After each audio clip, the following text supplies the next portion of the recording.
Tim Reese back for game 2 of today's doubleheader. Josh Carmen, the general manager and head coach of the Full Count Rhythm Summer League, Wood Bat College Summer League team, up in the press box visiting for a while. A Vol State alum. What year did you play here, Josh? 99, 2000. Had some characters that you played with too, didn't you? Maybe we'll get him up here on the Vol State alumni spotlight as we had Tanner Sandell for game 1. Welcome back to game 2 of today's doubleheader. The Pioneers dropped game 1 8-7 as Calhoun Community College Warhawks scored 7 runs in the last 3 innings after falling behind 7-1, actually 7-2, and then scored 4 in the 6th and 2 in the 7th to ultimately go on to the 8-7 win over Vol State. Nathan Rhodes out on the mound for game 2 for the Pioneers, 6'4", 190-pound redshirt sophomore from right here in Hendersonville, Tennessee. Attended Station Camp High School. Also spent a little time at Motlow State. And he will face the starting lineup for Cody Gaskell's squad. Lorenzo Soto leading off playing shortstop. Austin Baker in left field batting second. Josh Schuler moves up a few spots in the lineup playing center field and batting third. Logan Harbin will bat fourth and play second base. Braden Buckner at third base batting fifth. Harvey Valera, the pitcher, will bat sixth. Tyler Zawacki in right field batting seventh. Mason Billions, the first baseman, batting eighth. And Mark Gallops at 9-hole hitter, the catcher for today's game. We are about set for game 2. And Nathan Rhodes on the mound for his second appearance. Fastball in there for a called strike, and we are underway here. 73 degrees at game time of 4:11 Central Time. Lorenzo Soto, a good game 1 as he was 3 for 5. 3 singles, on base 3 times, did not score one of the 8 runs for Calhoun. Breaking pitch in the dirt.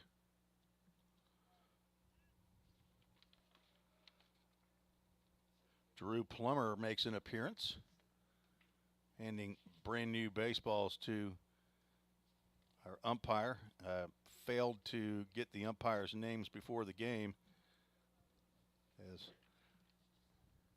Drew comes out to hand over some new balls to our brand new umpire that, and he gets one right off the mask just for the fun of it as Soto fouls that one straight back.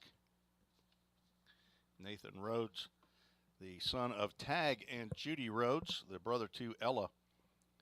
A year ago, had 13 appearances, 3 starts. 2-2 pitch, swung on and missed. Down goes Soto. Game 1, he started off with a base hit. Ended up getting thrown out at third base by Jace Mizell.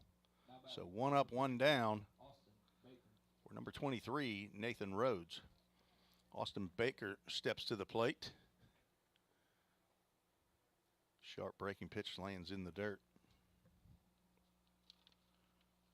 Baker 0 for 3.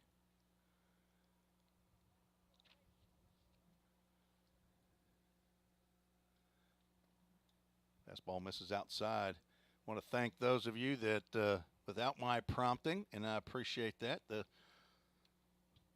long-time listeners, second-year listeners for sure, for sending an email to my broadcast email, treesesports@gmail.com. I'll put that up here in just a little bit, but the Cersei's checked in, the Rice's checked in. The 3-0 pitch right down the can. Dave Holbrook and DeLynn Charla Today's your birthday. Well, happy birthday, DeLynn. Swinging a tapper up the middle. Logan Molnar playing shortstop here in game 2.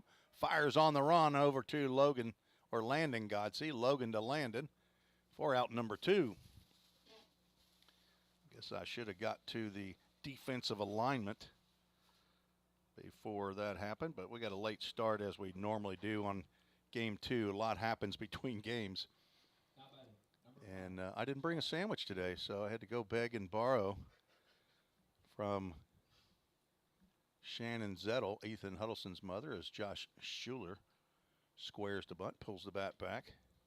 Because my press box gang co-worker up here, Tyler Holsworth, went to Subway and didn't ask me if I wanted anything to eat. Another square to bunt. He'd take a strike on the outside corner. So we got an E on the Toyota of Gallatin scoreboard operator here for game 2. Tyler Holsworth with the error, not asking his teammates. Curveball in there for called strike at the knees. Nice breaking pitch. So DeLynn Charla, 29 years old today. Well, Big J Charla standing out there in left field. Jake Burris in center, Jace Mizell in right. The 1-2 pitch delivered by Nathan Rhodes, a little high. Around the infield, Carter Vrabel at third, Logan Molnar at short, Ethan Huddleston at second, Landon Godsey at first base, and behind the plate, Caleb, don't call me Connor Hawkins. Swing and a miss. Drop third strike, and Hawkins will apply the tag for the completion of the strikeout. So 2 strikeouts in the inning for Nathan Rhodes. A clean 1-2-3 inning, just the way you like it. We need a 1-2-3 inning sponsor. I'm into sponsors. If you want to support Fall State baseball, let me know. Send an email to treesports@gmail.com, and we'll see if we can get you figured out maybe for a 1-2-3 clean inning. Maybe you got a cleaning company. I don't know. I'm not a marketing major, but we can work on it. No runs for Calhoun in the top of the first inning. We'll be back shortly to see the Pioneers hit on the Vol State Sports Network.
Here's the starting lineup for game 2 for the Pioneers. Jake Burris leading off. Ethan Huddleston batting second. Jace Mizell third. Landon Godsey hitting cleanup. Carter Vrabel bat 5th. Brody Melton, the DH, will bat 6th. Caleb Hawkins, catcher, batting 7th. Jay Charla batting 8th. Logan Molnar batting 9th. Jake Burris, the pride of Grove City, Ohio, looks at a first strike from Harvey Valera. On for his 6th appearance of the year, all in relief. Burris fouls that one straight back. Now down in the count, no balls and 2 strikes. Valera played right field in game 1. A big game at the plate, was 2 for 4, the home run and a double. And now on the mound for the Warhawks. Lined off to the right side. Valera coming in throwing strikes.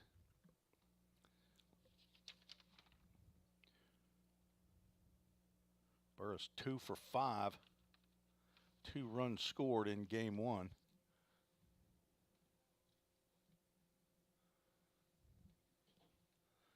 The 0-2 pitch, just got a piece of that one.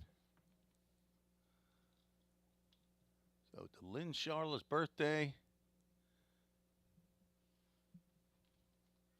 Saying that family will be at the game in Chattanooga. The 0-2 pitch on the outside corner for called strike 3 as Burris goes down looking on a breaking pitch.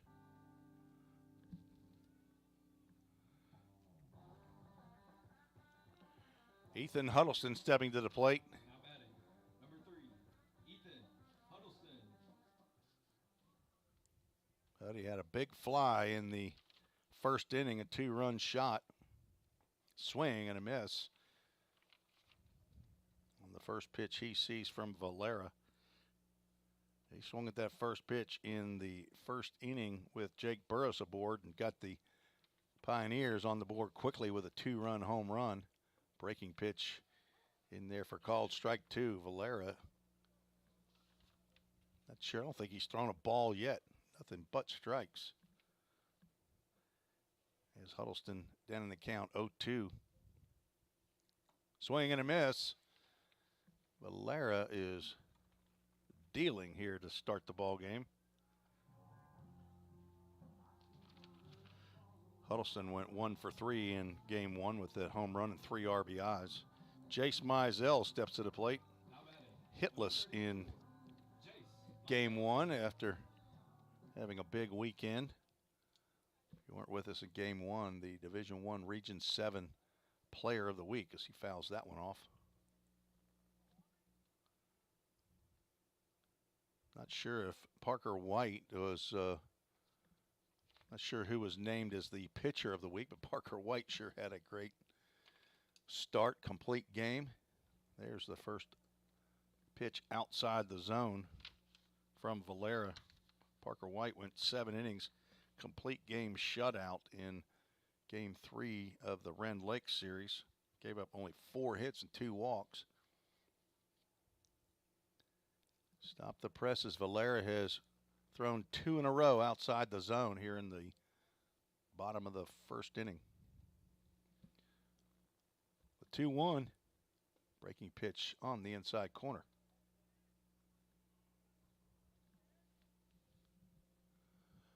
Valera from the Bronx, New York, 6 foot, 190-pound freshman.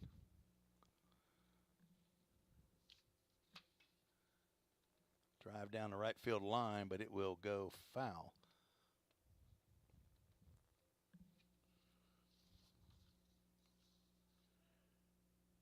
Harby, H-A-R-B as in boy, Valera, V as in Victor, Valera.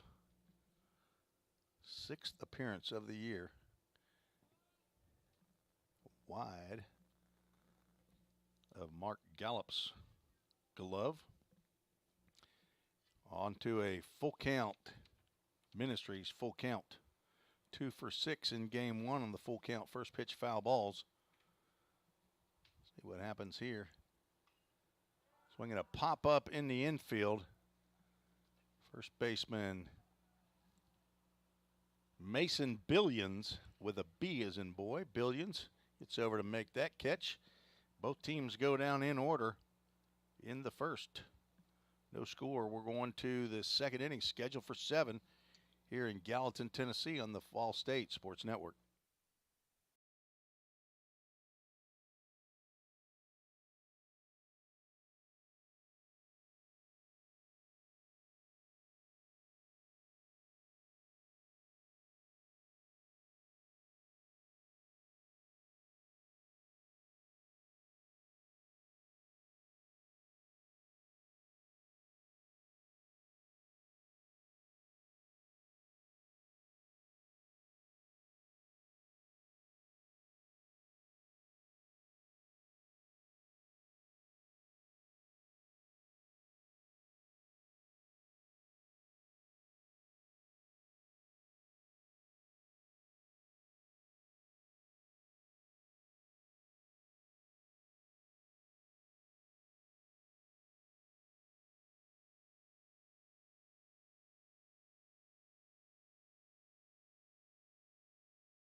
Tim Reese back on the campus of Volunteer State Community College for today's game 2 of the doubleheader with Calhoun Community College out of Decatur, Alabama.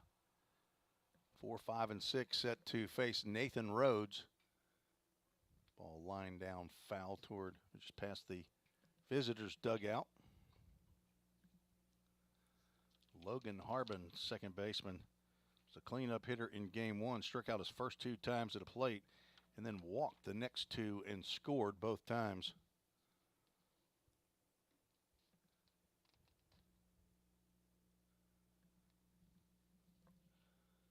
Logan Harbin, 6'2", 195-pound sophomore from Pigeon Forge, Tennessee. Transfer from Walter State Community College.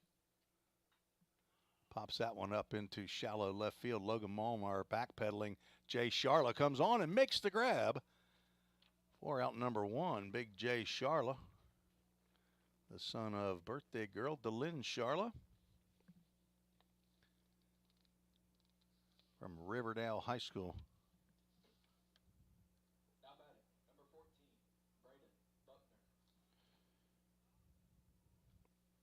Third baseman Braden Buckner steps to the plate.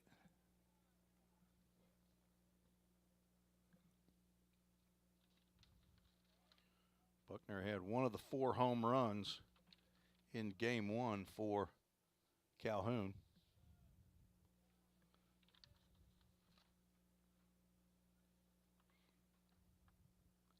Also had a big sacrifice fly in the top of the 7th inning that tied the ball game. Now looking at a 3-0 count.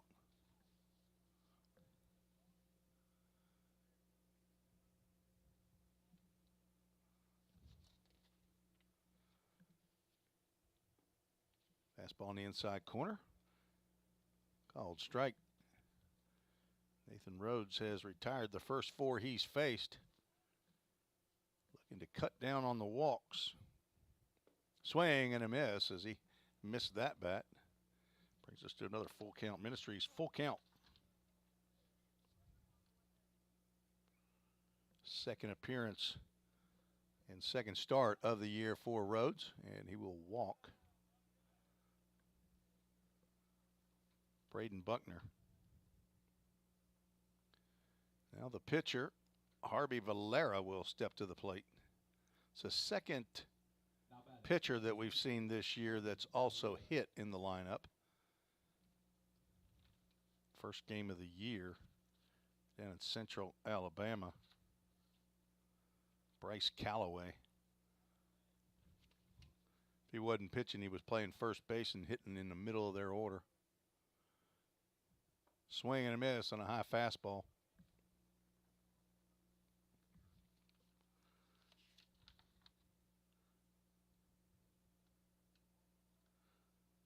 Valera 2 for 4 and throw over to first base, not in time.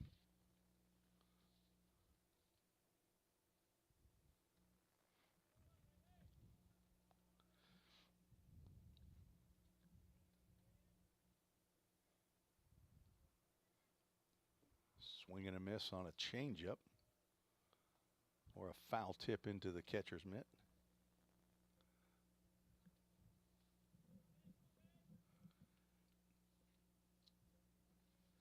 Nathan Rhodes calling in the prescription for a doodat double play. Throw over to first base.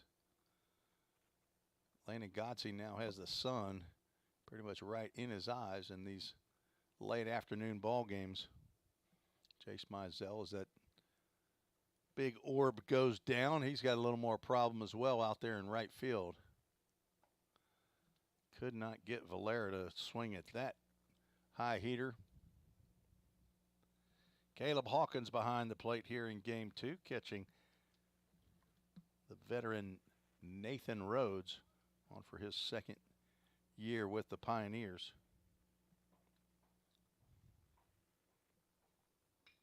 There's a tapper, could be 2. Huddleston will flip to Molnar at second, who drops the ball as he's pulling it out of his glove to complete the double play, but umpire says that he had it long enough for the out at second, so Valera hits into a fielder's choice. 4-6. Oh, so close to a Dudette double play. Dudette Communications providing signage for the press box and the Pioneers locker room. We thank Craig Sinnard. Another throw over to first base, lob throw.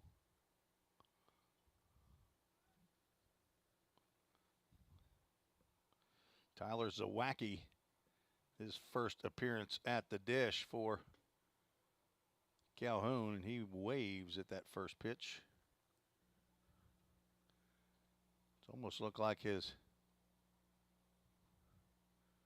mind was saying one thing, no, no, no, but his hands were saying yes, yes, yes. Throw over to first base. Not in time. Zawacki, 6'7", 195 pounds from Newmarket, Alabama.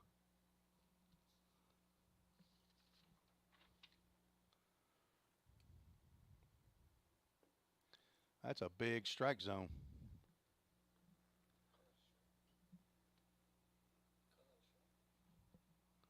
Ball low and inside. Zawacki comes in 2 for 12.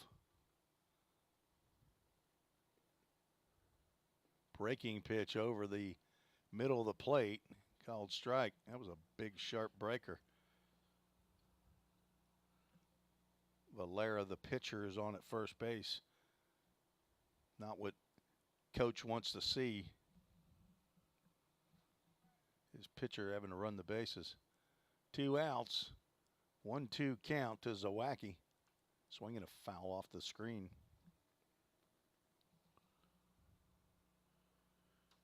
Has a double and an RBI.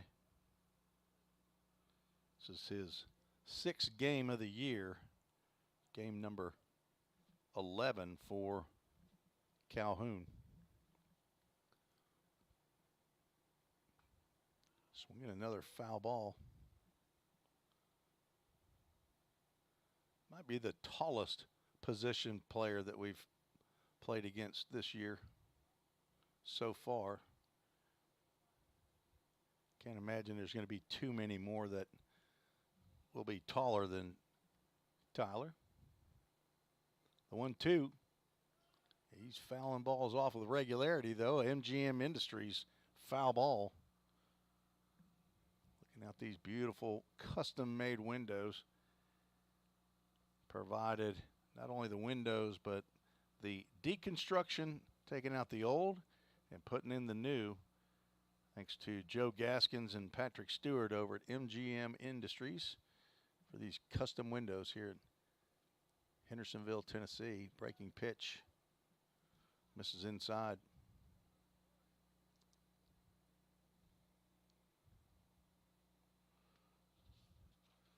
Stay tuned after the game. We'll have a right rug flooring player of the game. Game 1 was Carter Vrabel, 3 for 4. Swing and a foul tip or a miss. Apparently a foul ball. Caleb Hawkins was running back thinking that that was a swing and a miss on 2 outs. But the runner wasn't going, so he must have thought he fouled it. We'll do it again. 2 balls, 2 strikes. Nathan Rhodes on the mound. Looks over at Valera, who has no lead. Fastball sails high. Move on to a full count Ministries full count. Also, after the game, we'll have the full count Ministries verse of the game. Went Old Testament in game 1. We'll go back to the New Testament in game 2. Throw over to first base just for the fun of it, I guess.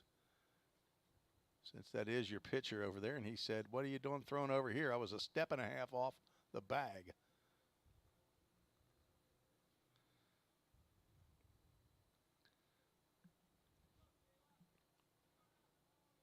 Runner not going. Pitch on the inside corner as Zawacki starts to zawack down on the bat, but he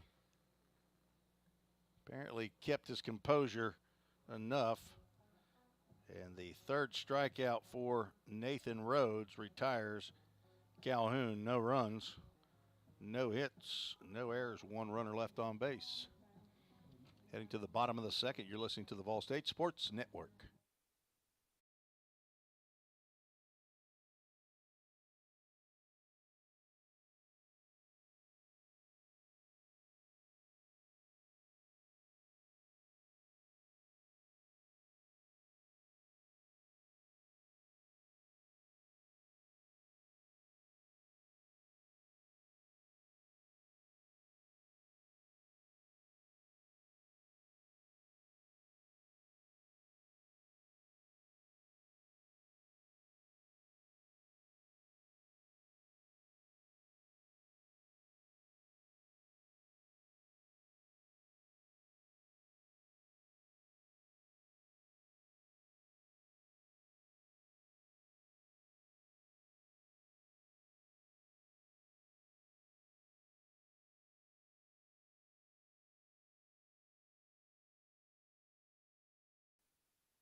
Four, 5, and 6 for the Pioneers here in the bottom of the second inning. Landon Godsey, Carter Vrabel, and Brody Melton due up. Landon Godsey, whose mother Suzanne sends an email and says, "We are watching in Indiana. Go Pioneers." Hello to Suzanne and Paul Godsey in Indianapolis. Breaking pitch from Harvey Valera to Godsey in there for a called strike.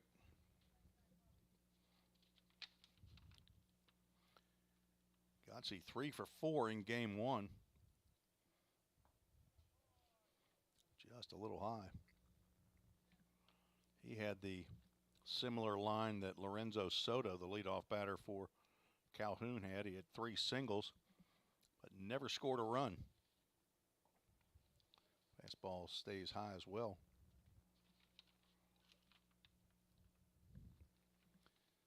I didn't refigure what his batting average was, but it came in hitting .415 and goes 3 for 4, so that's a .750 clip.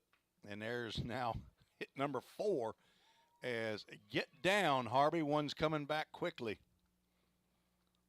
Landon Godsey stays hot. Glad to see Valera able to get out of the way of that first hit of the ball game for either team. And it brings to the plate Carter Vrabel, our right rug flooring player of game one. Double, home run, solo shot, and a single in 4 trips to the plate. Stay hot, Carter Vrabel from Nashville's Father Ryan. Started the swing there and came in right off his hands. Leads the team with 5 hit by pitches. He's not unusually close to the plate. Got longer arms at 6'3". Oh, he had a hack at that breaking pitch. Would like to see that one back, I think. I bet his eyes started getting bigger and he saw parking lot all over again. The son of Mike and Jennifer, brother to Tyler, I believe his brother's name is. 1-1 pitch on the outside corner, called strike. Vrabel led this team a year ago in home runs and RBIs, 12 and 40 respectively. A regular fixture at third base all year long last year, and tried to swing, apparently fouled it off. I'm telling you, I bet you if you get 10 pitches right there, you're not going to foul off but maybe 2 of them.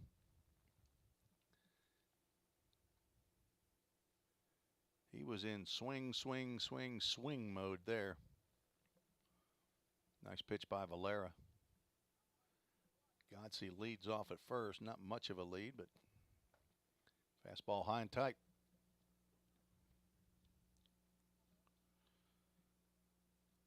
Still, the Pioneers have not been thrown out stealing yet. I believe they had 1 stolen base in game 1. That was, I believe, Huddleston.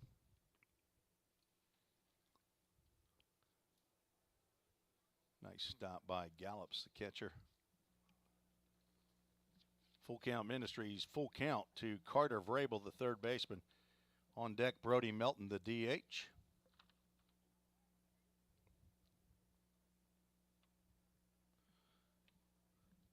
Had a couple stolen bases. I guess we did have a double steal. There's a line drive in the left field that'll get down in front of Baker. He'll throw back to second base, thinking he's going to get Landon Godsey, but two batters with 4 hits on the day, Godsey and Vrabel. They are starting off the second inning well for the Pioneers. A couple times in game 1, Calhoun, in actually the first 2 innings, had first 2 runners on with nobody out. Only once out of 2 occasions did they push across a run. But Brody Melton will step to the plate. Be a good day for Brody to show his power. Young man hit, I believe it was 4 home runs in the fall. Can't remember if anybody else, maybe Caleb Hawkins had 4, but I don't believe anybody had more than Brody Melton. He had a fantastic fall. Freshman from Tullahoma, Tennessee. So he's a strike called there. Checking out head coach Jim McGuire down at third base for the Signs. Again, John Ripel, assistant coach out at first base. Braden Kale, pitching coach in the dugout. Breaking pitch just misses outside.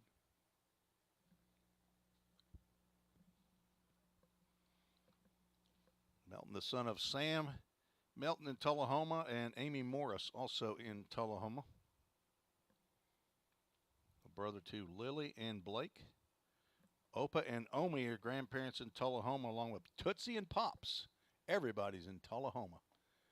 If you're not here, hopefully you're watching and listening. It won't be long for this young man breaking out big time, as Gallops will go out to talk to Valera on a 3-1 pitch. Brody Melton comes in 4 hits on the year, a double and a triple, a couple RBIs. Just trying to see college pitching here. I think he's going to be a good one before his time's done here at Vol State. 3-1 pitch. Sees that outside corner get nicked for strike 2. And we'll have at least our third full count for Full Count Ministries full count here in inning number 2.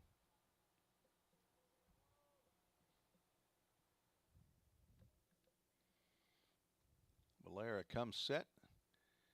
And the pitch swung on and fouled down past the Pioneers dugout.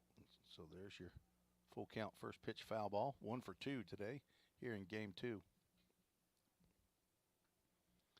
Thank you all for joining us on the Vol State Sports Network on YouTube and Twitter today. Pioneers. That ball is lifted down the right field line. Looks like it will push foul, and it will. Zawacki retrieves. John Ripel had his hand up saying, throw it here, and instead he throws it into the dugout.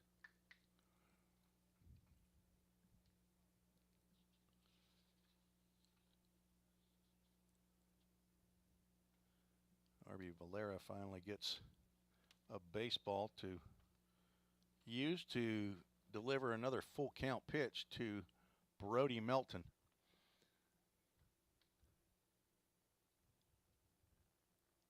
They're going to throw back to second base. Godsey back in time. Go ahead and throw up the email address. Popped up in the infield. Second baseman Harbin will make the grab.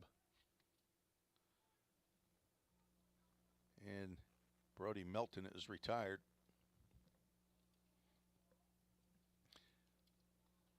chance that might have been ball 4, but you don't want to go down looking. There. Caleb Hawkins steps to the plate. Redshirt sophomore from Stewart's Creek High School. Smyrna, Tennessee product. Fastball on the outside corner. That's got to be the far end of that outside corner, surely. Hawkins having a slow start to his 2023 year. National Junior College stats also even shorted him a run scored and shorted Fall State on the 9-0 win. They show in the records 8-0, and when I look back, I said, well, that's Caleb Hawkins they didn't give a run scored to, so he actually has 2 runs scored, 1 on a solo home run. He has 3 RBIs. Breaking pitch outside, nice pitch by Valera.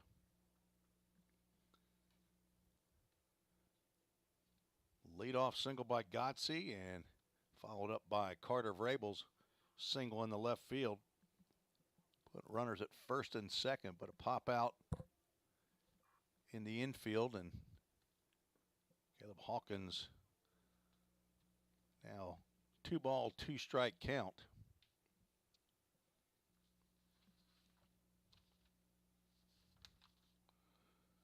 Caleb, the son of Ray and Misty Hawkins, brother to Grant, Haley, and Hannah. And I just recently learned that Grant is a Vol State alum as well. Playing here just a few years ago, I believe. Have to look, I did a little bit of research. We have a Full Count Ministries Full Count.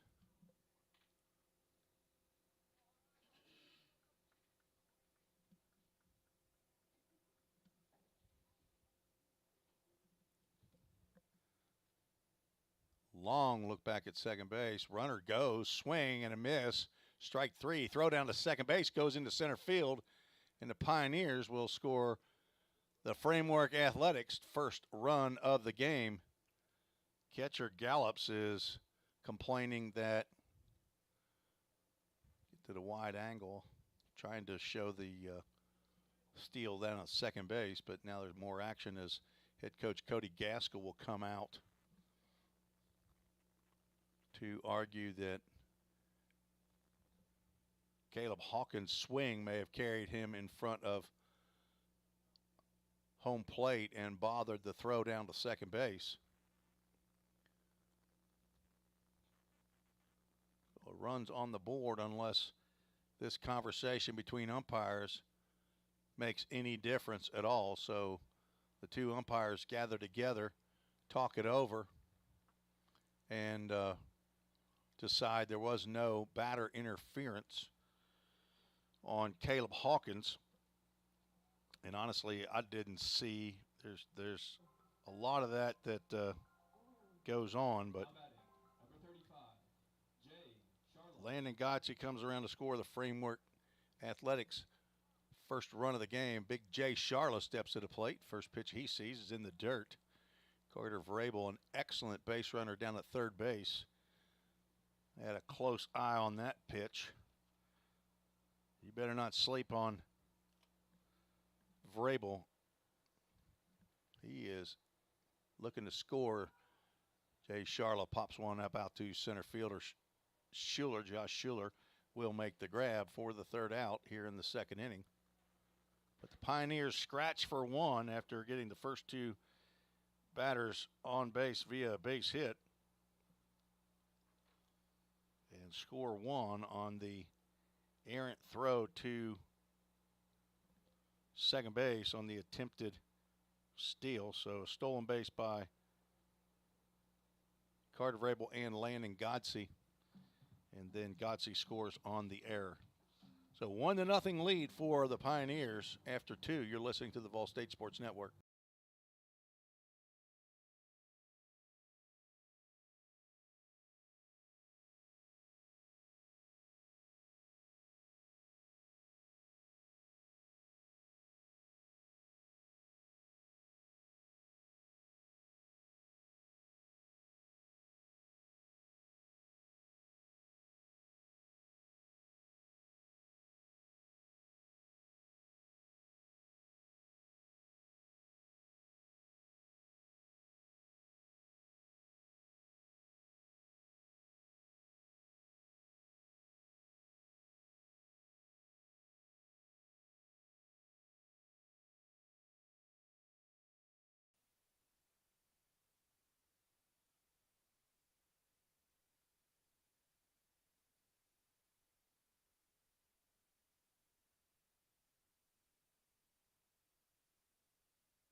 That's the end of the third, top of the third. Sorry for the volume issues. Pioneers coming to the plate. When you're listening to the Vol State Sports Network.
Summit Concrete call to the bullpen for Calhoun.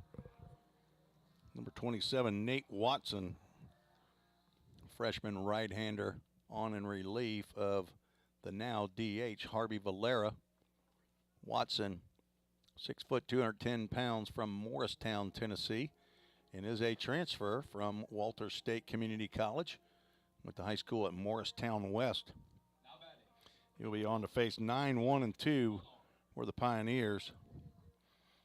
See my email address up there if you want, whether you're rooting for Calhoun or Vol State. You want to send me an email to let me know who you are, where you're watching from, and who you're rooting for. Be glad to give you a shout out on the air. Logan Molnar stepping to the plate. Freshman shortstop from Independence High School, just south of Nashville. Well,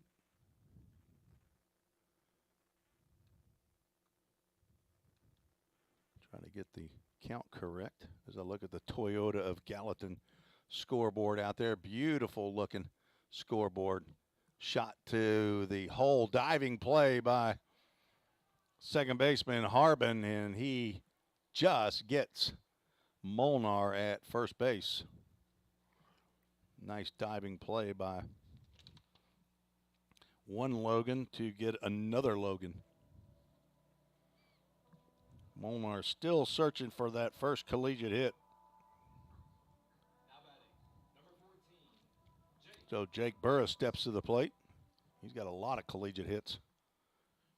Third-year player here at Vol State from suburb of Columbus, Ohio.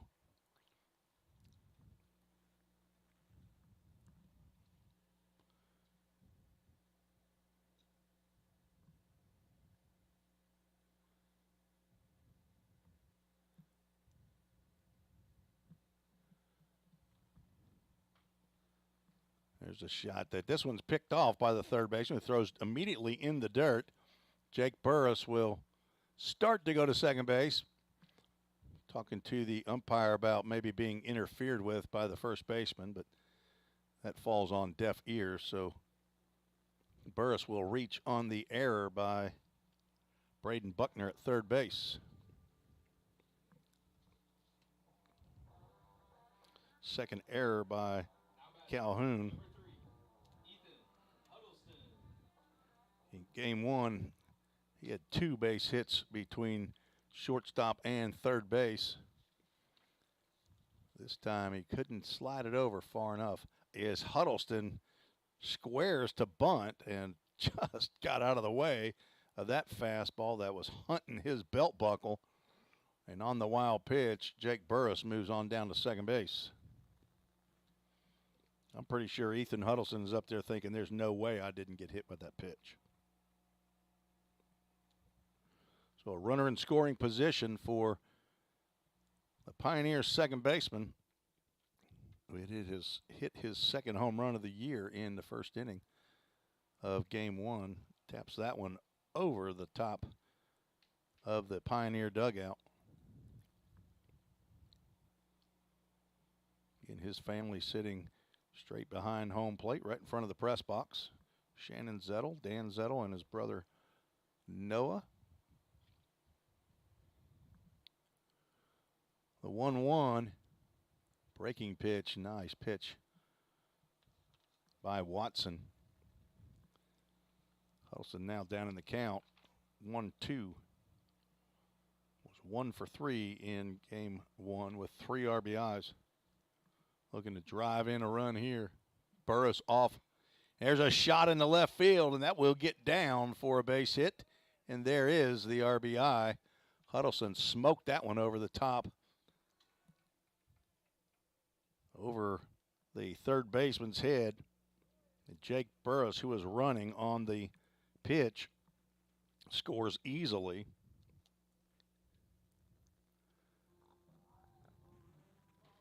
So that puts the Pioneers up 2-0. Now batting,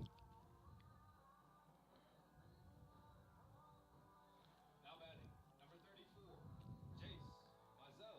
So Jace Mizell comes to the plate. He's looking for his first hit of the day. Swing and a miss.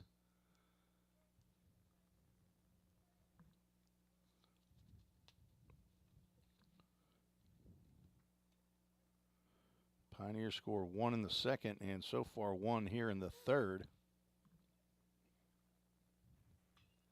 That ball's out to right field. Back goes Zawacky, and he looks like he's under it and will make the catch for out number 2. Jace was trying to get into that right field corner, but Zawacky at 6'7". Moves pretty well and was able to get over to that line. Just too much air under that one for Jace Mizell. Now one of the 2 hottest hitters in the lineup, Landon Godsey, steps to the plate. 4 for 5 today. Fastball inside.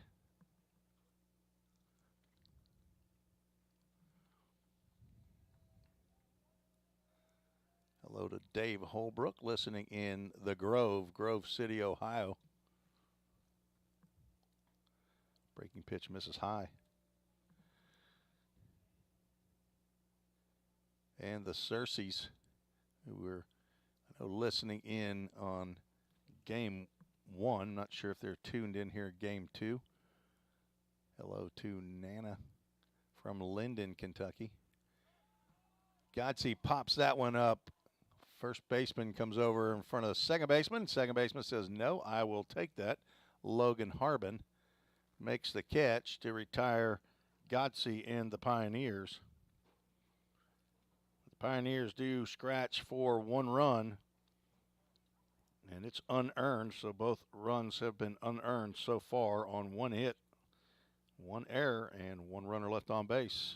We're through 3, scheduled for 7, and we have Nathan Rhodes back out on the mound for the Pioneers. You're listening to the Vol State Sports Network.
Welcome back, Tim Reese and Gallatin. Top of the 4th inning. Usually helps Tyler when you turn the volume button up so people can hear you. 1 ball, 1 strike. Tyler's wondering why I'm repeating myself, or he's not paying attention. 1 ball, 1 strike. Nathan Rhodes gets, not sure if that was on the swing or the call. Austin Baker's asking that same question, but on the Toyota of Gallatin scoreboard, it's 1 ball, 2 strikes. Rhodes gets him another strikeout to start the top of the 4th inning. That's his 4th of the ball game.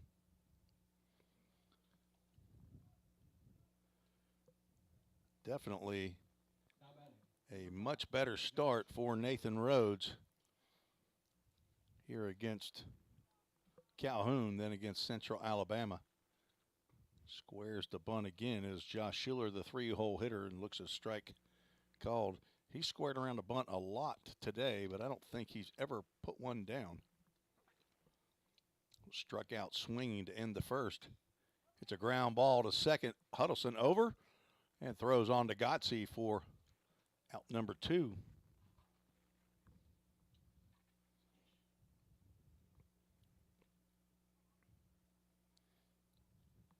Nathan Rhodes hunting his 3rd 3 up, 3 down in 4 innings. Now face Logan Harbin,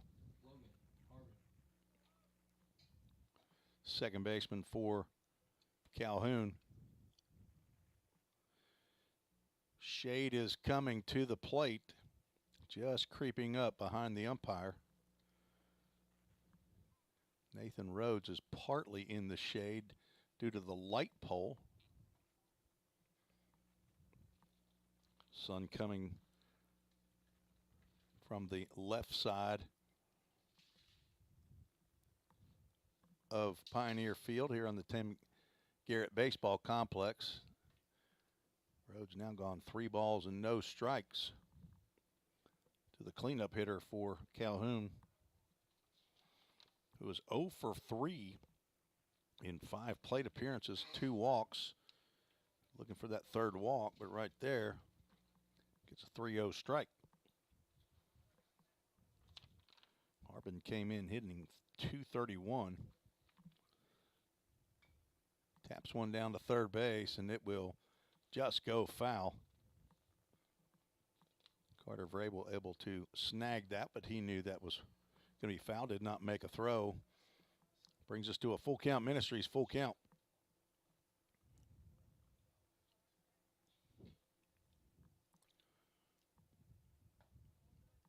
The 3rd walk of the day for Logan Harbin.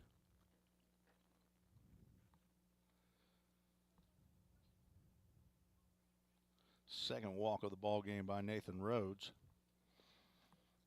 The first one was delivered to this young man stepping to the plate, Braden Buckner, who walked in the 2nd but was erased on a fielder's choice. 2 outs and a man on at first. As Buckner will take a hit by pitch. I think a piece of that, or that ball got a piece of Caleb Hawkins back behind the plate as well. So Braden Cale will come out of the dugout to talk to his catcher.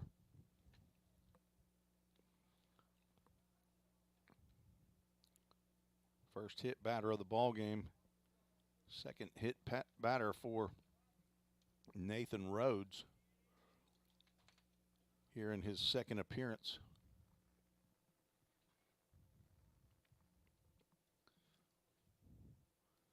Beautiful day today here in Middle Tennessee. 73 degrees at game time. Now batting, number 24, Harvey Valera. Wind is stretching the U.S. flag out there in center field, a little bit toward left field. 6 home runs in game 1, 4 by Calhoun, 2 by the Pioneers, as Caleb Hawkins bluffs a throw down at first base and may have been detrimental to get the strike call there as he came out of his catching position quickly, but pitch was called a ball to Harvey Valera, who started this game as the pitcher, now as the DH, and that ball's in the dirt, and it will get away from Hawkins. Both runners will move up on the wild pitch. So Rhodes retired the first two batters. Looked like he was cruising for an easy inning and a walk and a hit batter.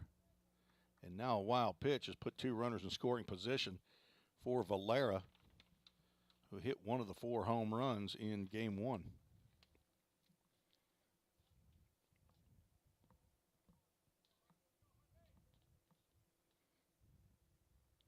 There's a fastball in the outside corner. Harvey, H-A-R-B-Y, not sure exactly what that would be short for.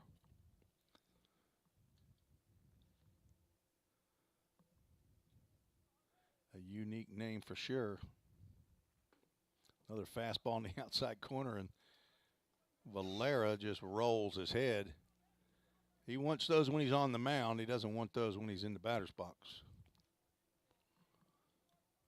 2 balls, 2 strikes, 2 outs, and 2 runners on in scoring position. Swinging a pop-up. That looks like that'll get out of play on the other side of the Calhoun dugout, and it does just get out of play.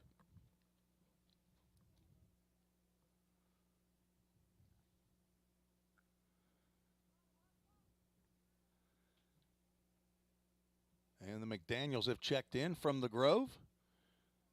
Grandparents of Jake Burris, center fielder for the Pioneers. Always good to have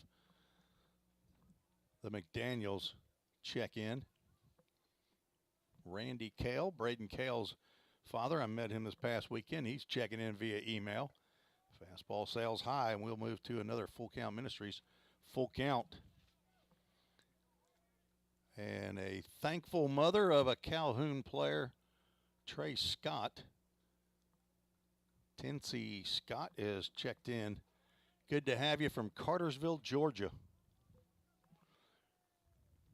Ball 4, Nathan Rhodes having trouble completing the 4th inning. Got some activity down the bullpen, and I'm going to guess, go way out on a limb and say that's Landon Tucker down there getting ready.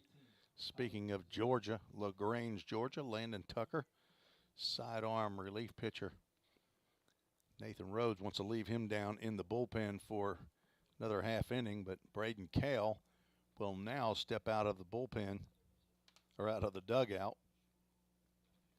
We don't have names for the dugouts yet. We've only, Line to Line has a company, Bill Marbett and Stephen Dodson with Line to Line Incorporated, have put up netting and padding around both dugouts, as well as some screens around the Summit Concrete bullpens. So we'd like to thank them for their support of Vol State baseball. Braden Cale back to the dugout, and we're ready to resume action, but thankful to all of our sponsors, their support of Vol State baseball. Bases are loaded. First pitch to Tyler Zawacki. Misses outside. Zawacki struck out swinging in his first plate appearance. A walk, a hit batter, and another walk have loaded the bases. Started to go and held up.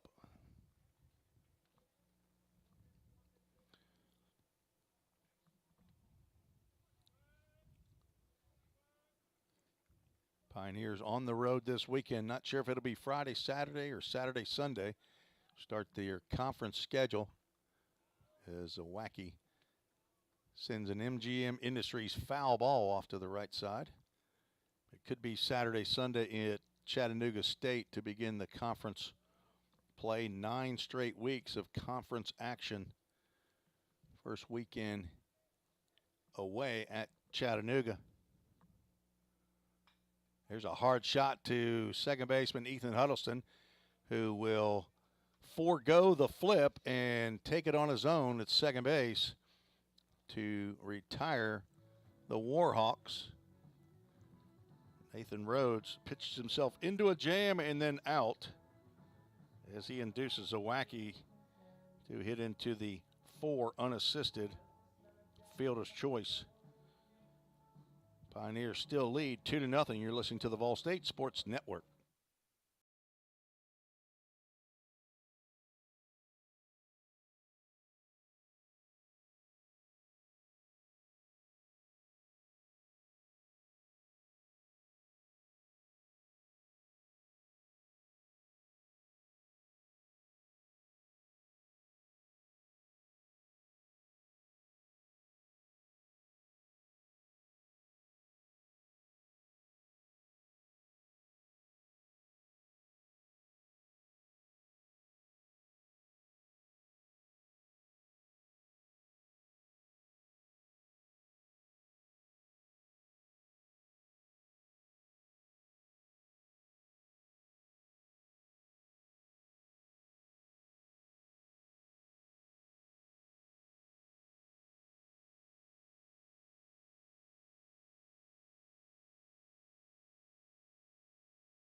To the top of the 5th inning we go, and some volume always helps a broadcast. I wish I had somebody else to blame this on. Can I blame it on you, Tyler Holsworth? Or should I blame it on the Nights on Broadway, as the old song? You can. I have to blame myself for some reason. I forget to turn that volume button up from time to time. We have a Summit Concrete call to the bullpen for the Pioneers. John Tomlinson, left-hander from Lebanon High School, Lebanon, Tennessee, on in relief of Nathan Rhodes. Tomlinson, 6'3", 180-pound redshirt freshman transfer from Middle Tennessee State University. The son of Keith and Kim Tomlinson and the brother to Lauren, grandson of Paul in Lebanon, grandma in Lebanon as well. John Tomlinson on in relief, as I said, of Nathan Rhodes, who went 4 innings, no hits, no runs, walked 3, struck out 4, did hit a batter. So pretty easy go of it in the first 3 and 2/3. It was getting that last out of the 4th that caused some consternation for pitching coach Braden Kale and head coach Jim McGuire. And he will face, John Tomlinson will face 8, 9, and 1 in the Calhoun lineup. Mason Billions steps in. He flew out to right field his first at-bat. Tomlinson's first pitch slides outside. Tomlinson, this is his second appearance of the year. Sails that one over the top of everybody, including the diminutive umpire. Not sure if we got umpires, either one that's over 5'8" out here today. Probably a little easier to see the strike zone, but yeah, we're not against short people, are we, Qualsey? What are you towering at? 5'9" and 5'9" and a millimeter. Tomlinson goes 3 balls and a strike to Billions. Tomlinson giving up 2 hits, 1 walk, 2 strikeouts, and now will bring us to a Full Count Ministries full count. Sun starting to set here at Tim Garrett Baseball Complex. Entire field out of sunlight. There's a swing and a miss by Billions. And the first out by John Tomlinson. He had to work for that one. Mark Gallup steps to the plate, the catcher. Grounded out to Carter Vrabel down at third base.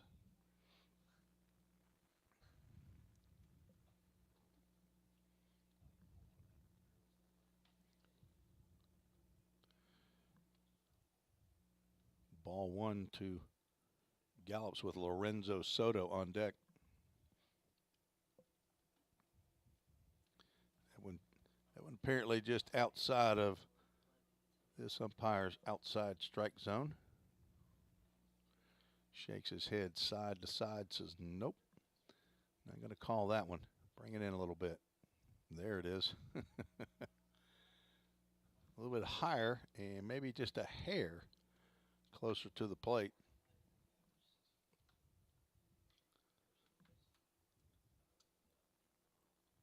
Swing and a miss. Tomlinson gets ahead in the count. 2 balls, 2 strikes.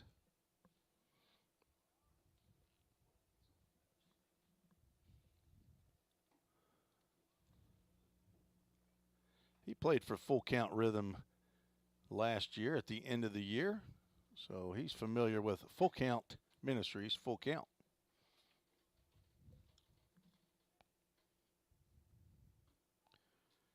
Started to go, and the home plate umpire says, not only did you start, but you did go, Mr. Gallops. So another strikeout, as that definitely was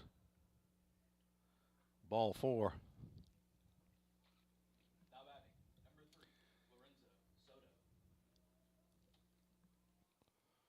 That was Grace Gregory, a softball player right there, right? Qualsey, you got that? Just leaving the ball yard, breaking pitch in there, and that's the way you start them off. John T. Put that breaking pitch over that outside corner. They're not going to swing at that. He stepped on a fastball there, but held on to it just a little bit too long. 2 outs via the strikeout. A swing, and I'm not sure if he got a piece of that or not, but had it in the crowd mic, and I was hoping I'd be able to hear some tings off of the bat. But as I've had problems with before, you got to turn that microphone on.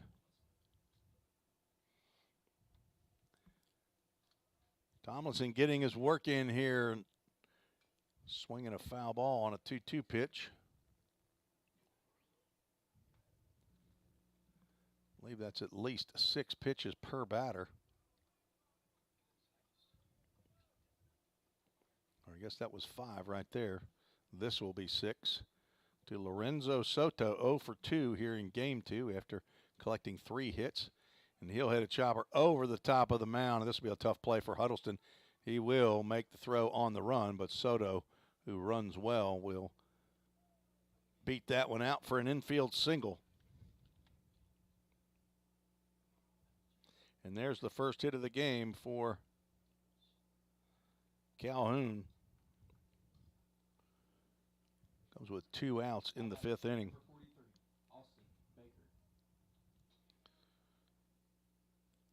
So Austin Baker stepping to the plate with 2 outs and a runner on first base. Soto, pretty good lead, but he does not go. Pitch in the dirt, blocked by Hawkins.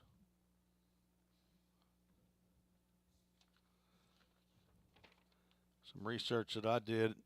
Not sure the stats show the stolen base attempts and caught stealing very well, but Caleb Hawkins has thrown out, I believe, by my count, 50% of the runners. He's thrown out 6 of the 12 runners who've attempted to steal off of him. As that ball's in the dirt, he's able to keep it close by. Soto does not attempt to advance.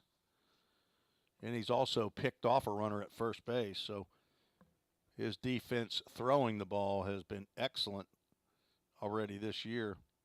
Pioneers have thrown out 9 would-be base stealers.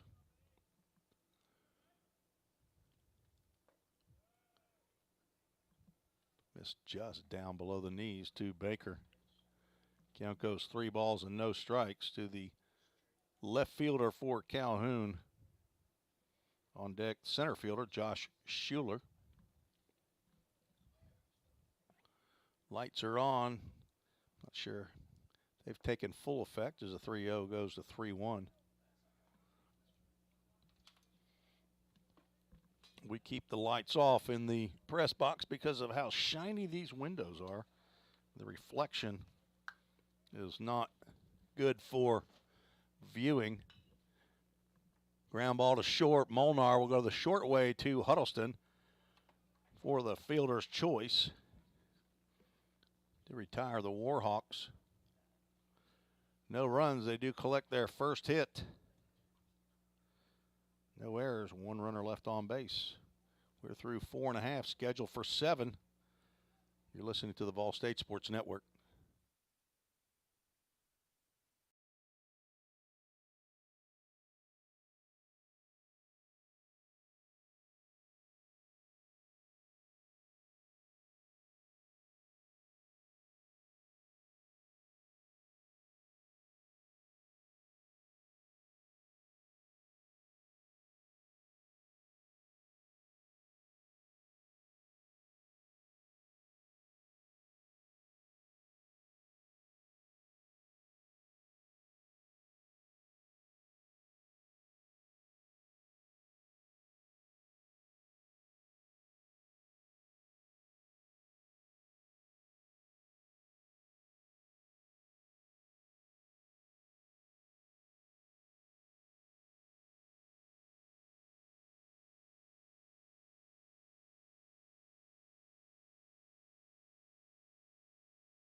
Summit Concrete call to the bullpen for Calhoun Warhawks. Number 20, Francisco Minaya, 6'6" freshman right-hander from Lawrence, Massachusetts, on in relief of Nate Watson. Watson went 2 innings, gave up 2 hits, 1 run. It was unearned, 1 walk and 1 strikeout. A very good outing as Minaya is on for his 3rd appearance. Other 2 have been starts. And he will face the top of the lineup for the Pioneers. Jake Burris, Ethan Huddleston, and Jace Mizell scheduled. 0 for 2 is Burris. Fastball down low.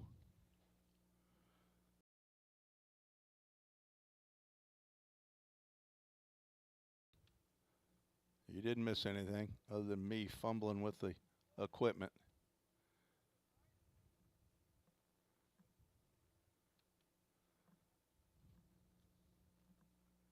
Swing and a miss.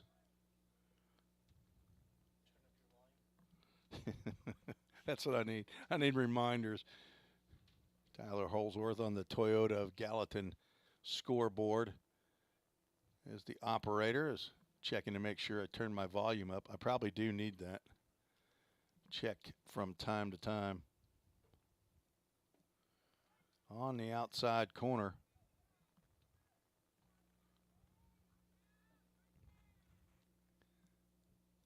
It is ladybug season here in Middle Tennessee. We got them all over. Here in the press box, we can't keep them out. Got them at my house.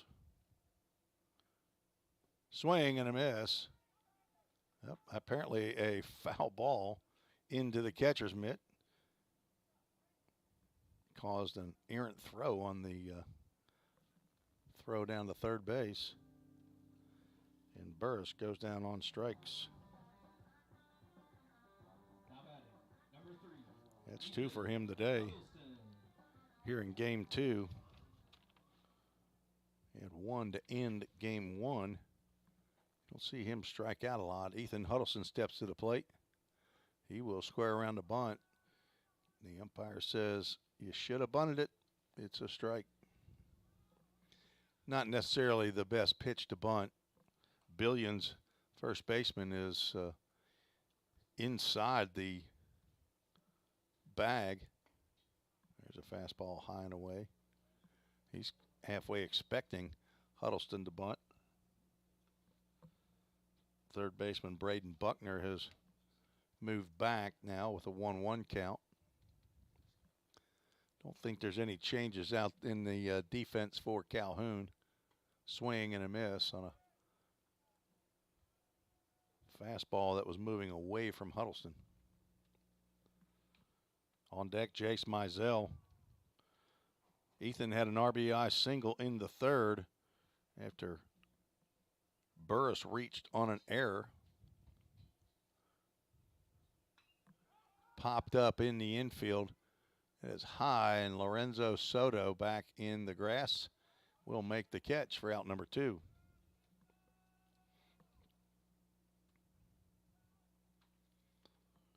Jace Mizell steps to the plate, 0 for 2 here in game 2.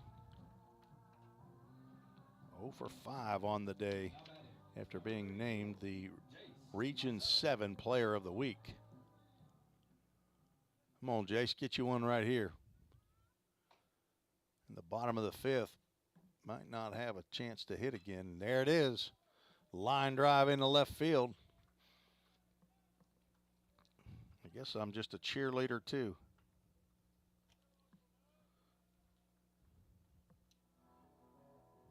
Fifth hit of the ball game for the Pioneers. Landon Godsey has 1 of those. He singled and later scored the Framework Athletics first run of the ball game in the 2nd inning. He scored on an errant throw into center field as that ball swung on and missed, and catcher Gallops is down and he calls timeout. He is going to walk in between home plate and pitcher's mound, and he might have got hit in an area that it is not socially acceptable to be rubbing. Tyler, you get that one? We won't focus in on him on the Zoom camera here. Throw a strike on as this will be a medical timeout. There's Justin McKinney, the all-world, all-conference trainer. Justin McKinney. He went out, checked, had a little smile on his face. That's the international sign of, yep, we know what happened. So Gallops will come on back behind home plate from Jacksonville, Florida. Woodward Academy, 6'1", 205-pound sophomore. A beautiful evening it's turning into here in Gallatin, Tennessee. Fastball high. If you're not familiar with Gallatin, about 20 miles northeast of Nashville in Sumner County. It's the county seat of Sumner County. Hendersonville may be the most well-known city in Sumner County, but that pitch will take a bite out of Godsey, and he will reach first base on the hit by pitch from Francisco Minaya. So with 2 outs, runners now at first and second for the dangerous hitting Carter Vrabel. 1 for 2 here in game 2. Is 3 for 4 in game 1. In his last 4 hits, he's actually hit for the cycle. He had a triple in his last at-bat against Wren Lake on Friday. We played those games, I believe, on Thursday and Friday, and had a triple, and then he had a double, single, and home run in game 1, and added another single and about added another hit by pitch. He was able to move that noodle away from that ball that time.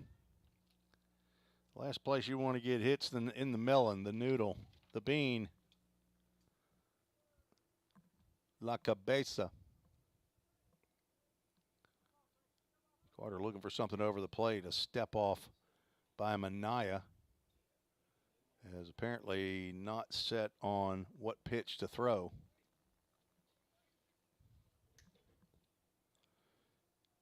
Back out on the mound and comes set and delivers. That gets away from Gallops. Both runners will move up.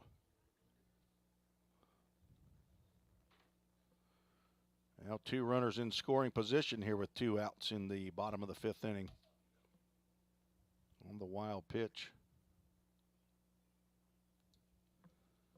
Chase Mizell down at third with a 2-out single, and Landon Godsey hit by a pitch, a breaking pitch that stayed inside.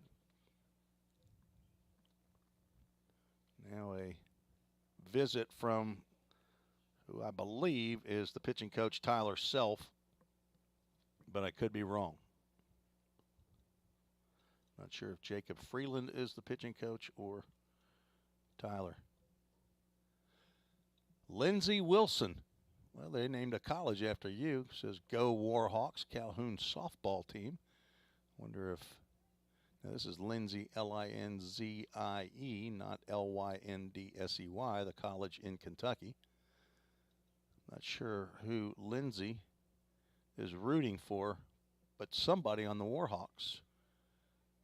And Maureen Denihan checking on the audio. That's operator error on the audio. We are back, set, ready to play. 2-1 pitch, fouled straight back. Yours truly, the only one to blame. I should be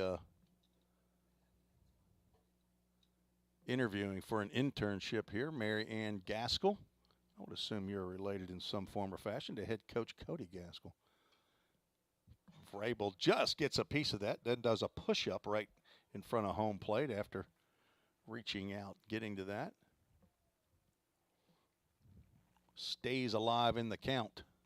Thank you all for your emails.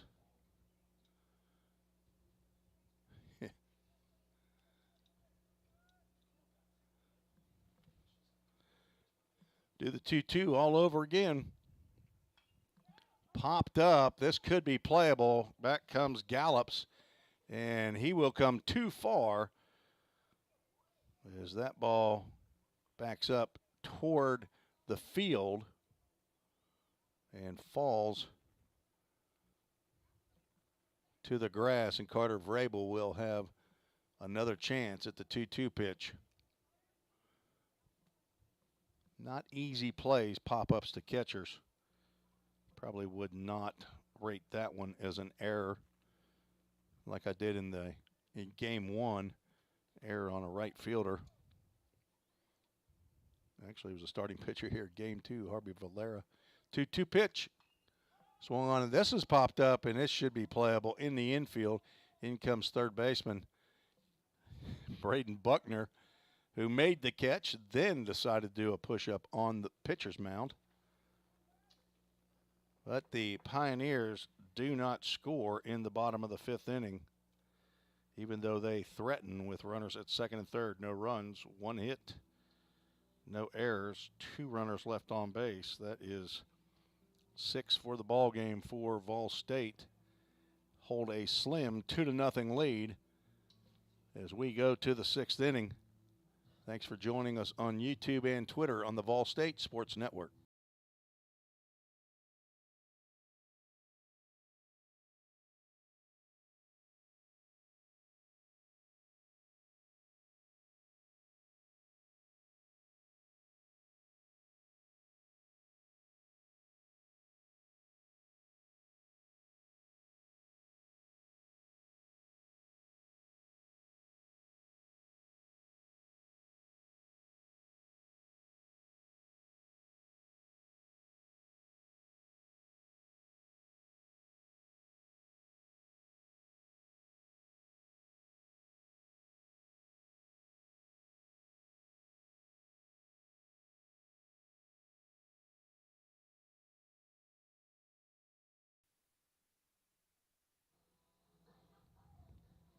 John Tomlinson back out on the mound for the Pioneers for inning number 2.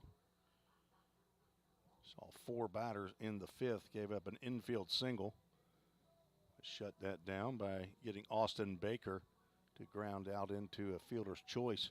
Thank you to the Rices, Jace Meisel's grandparents down from Metropolis, Illinois, who are sitting out in left field, their favorite spot to sit. It's free to get in the ball game, George. You can watch from inside the stadium. Josh Schuler swings and fouls the first pitch he sees over the screen. Schuler over 2 with a strikeout and a groundout. Always good to have Jace's grandparents. Both sets come in from Metropolis, Illinois on a regular basis. Swing and a miss. Lefty on lefty matchup here. Schuler's been seeing that all game. It's the 4th left-hander that Pioneers have trotted out there today. There's a shot into right field. Jace Meisel will come in and make the grab on the sinking line drive. Josh Schuler thought for sure he had a base hit. Jace Meisel came in and robbed him of a base hit there. Nice play by the grandson of George and Marcia Meisel. I'm sorry, George and Marcia Rice. It's Alan and Mimi Meisel, I think, or yeah, I may be wrong on that.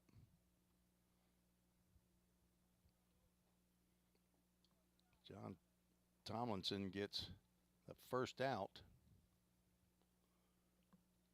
here in the 6th inning.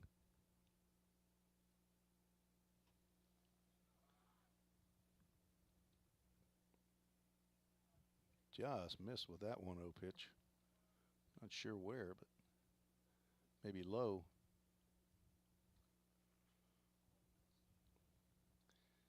We will try to update you on Twitter as to when this weekend's conference opener will take place. Be at Chattanooga State, the site of last year's conference tournament. I was able to broadcast a game out there that unfortunately the Pioneers lost to Southwest Tennessee Community College in the play-in game. It was on Mother's Day a year ago. I believe the Pioneers lost that one 11-9 in a slugfest. 3-1 pitch is fouled straight back by Logan Harbin. Harbin has walked 3 times in his 6 plate appearances. Struck out in 2 others and flew out to left field. We have a full count Ministries. Full count. And there's his first knock. Jace Mizell won't be able to come in and make this catch as he catches that ball on the short hop. Logan Harbin reaches with a 1-out base hit. Second hit given up by Tomlinson. Brings it to plate third baseman Braden Buckner, who does not have an official at-bat in this game. He's walked and been hit by a pitch. Pioneers hunting for that dudette double play. Almost had one earlier. Logan Molnar made the catch from the flip from Ethan Huddleston, but was a little bit too quick with his transfer. Dropped the ball before being able to throw to first base. Fastball at the top of the letters for a called strike. First base coach is giving it to the home plate umpire now. You can't really see him even on the wide angle, but home plate umpire had to put his hand up and say that's enough. He's just asking where the strike zone was.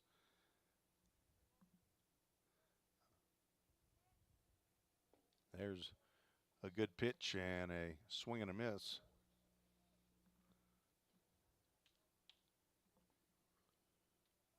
Beautiful looking brand new scoreboard. I just finished putting the Vol State baseball and logo over the top. The ribbon is so if you make sure when you come to the ballpark you take in the new scoreboard. Got the signage underneath it. It says Toyota of Gallatin. Of course, that dealership is right across the street from the Vol State campus entrance that you get to the park at. So the softball field is on the other side of the college. It's right behind the fire hall, and baseball field right in front of Toyota of Gallatin as that one sends Jay Sharla back, who makes the catch on his knees for out number 2. Another hard hit ball, but Sharla able to move over to his left and make the catch and keep Logan Harbin at first base. Now batting, number 24, Harvey Valera. So Valera stepping in. He is 0 for 1. Reached on a fielder's choice and walked. Breaking pitch moves him back. Step throw down to first base, and good thing Landon Gotze was paying attention. I was watching it, but the synapse just weren't working for me to hit the button for you all to see the play happen. Trust me, he was safe.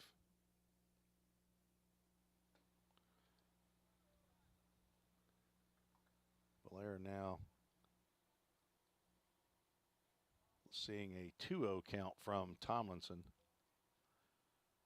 Got 2 outs and a man on.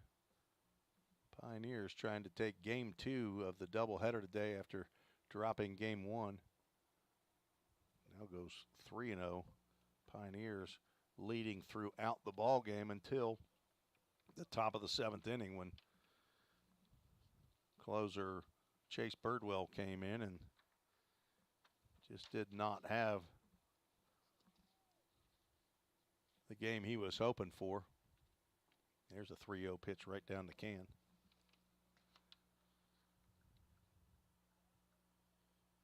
After striking out the first batter he faced, Chase Birdwell gave up a walk, a double, and a sacrifice fly. That tied the game, and then Daniel Sieber drove in the go-ahead run with a single. There's a swing and a miss on a high fastball. Get us to a full count. Ministries, full count. The runner will be going on the swing, or on the pitch. Landon Gotze still holding him on at first base. A lot of times you'll see that first baseman move back with the runner taking off, and he does not. Slowly he does. Two-hopper to Huddleston, who throws on to first base to retire Valera. So another full count first pitch, non-foul ball, but a ground out 4-3. And Calhoun puts another 0 up on the board. No runs, 1 hit, no errors, 1 runner left on base. We're going to the bottom of the 6th, scheduled for 7 innings here on the campus of Volunteer State Community College. You're listening to the Ball State Sports Network on YouTube and Twitter.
Summit Concrete call to the bullpen for the Calhoun Warhawks. New pitcher, the son of Tensi Scott. Tensi, T-E-N-S-I. Her son Trey is now in the ball game in relief of Francisco Manaya. Manaya went 1 inning, gave up 1 hit, no runs. Did not walk a batter, did hit 1. And struck out 1 batter. Trey Scott from Cartersville, Georgia. 6'2", 220-pound sophomore right-hander is on for his 4th appearance. His 3rd relief appearance, thrown 5 1/3 innings. He will face Brody Melton, who's 0 for 2. Melton looks at pitch that dove down into the dirt.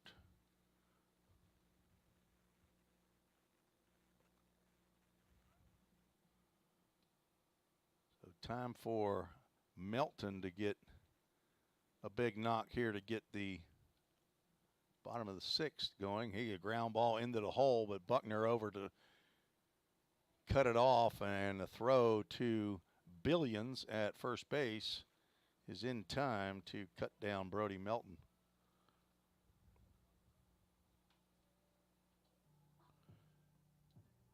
Fourth pitcher of the ball game for Calhoun. It's a nice strong throw there by Buckner. Brings it to plate Caleb Hawkins, catcher for Vol State. Pitch sails off the glove of Gallops. Caleb Hawkins 0 for 1 with a walk. Pioneers only have 5 hits, 2 unearned runs. Breaking pitch in there for called strike. Caleb Hawkins with 1 home run on the season.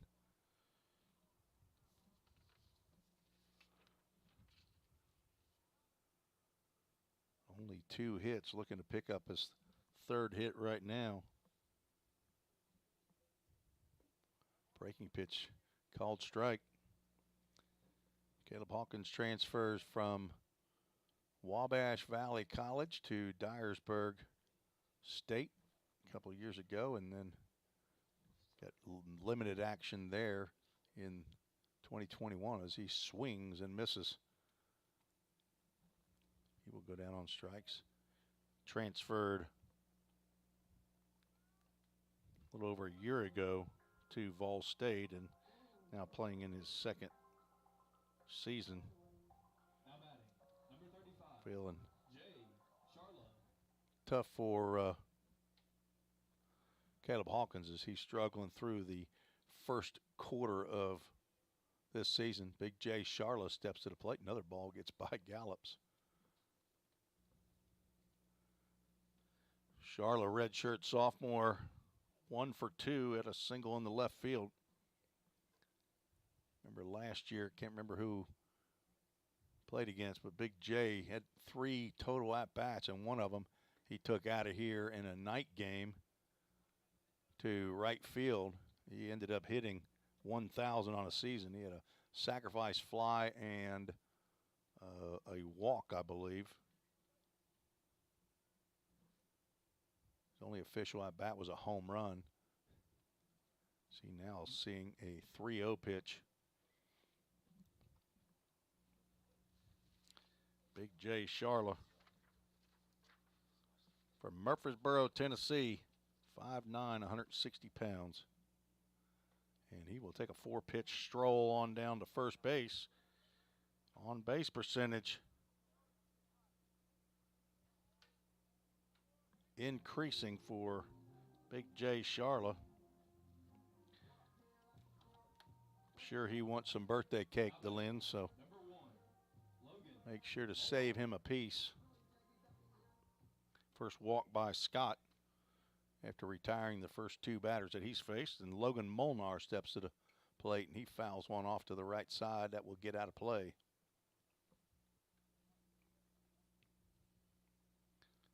Scheduled for 7 innings here in game 2 of the doubleheader.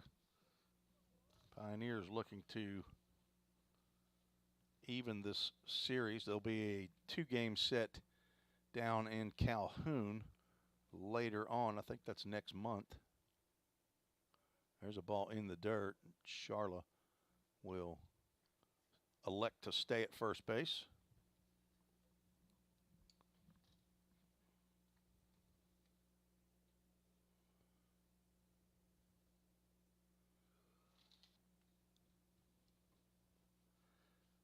Trey Scott didn't like that baseball,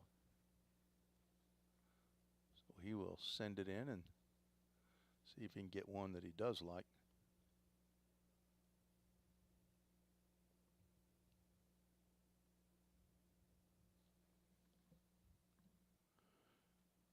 Throw over to first base. Back is Charla.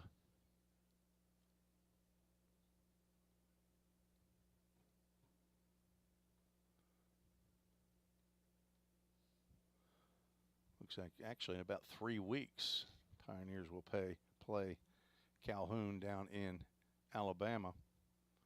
Be another doubleheader. Be another Tuesday. Looks like noon and 3 o'clock on Tuesday, March 21st. 2 outs, 1 on. There's a hot shot to third. Buckner backs up, makes a throw to second, and it is not in time. Jay Charla will get on over to third base as the throw got away from the second baseman. That'll be a tough play, and I think there's a chance that that could be Logan Molnar's first hit. I don't believe they were going to get him at first base. So I would say base hit for Logan Molnar. They can change it later if they want, but I think there was a chance that they were not going to get Jay Charla at second base.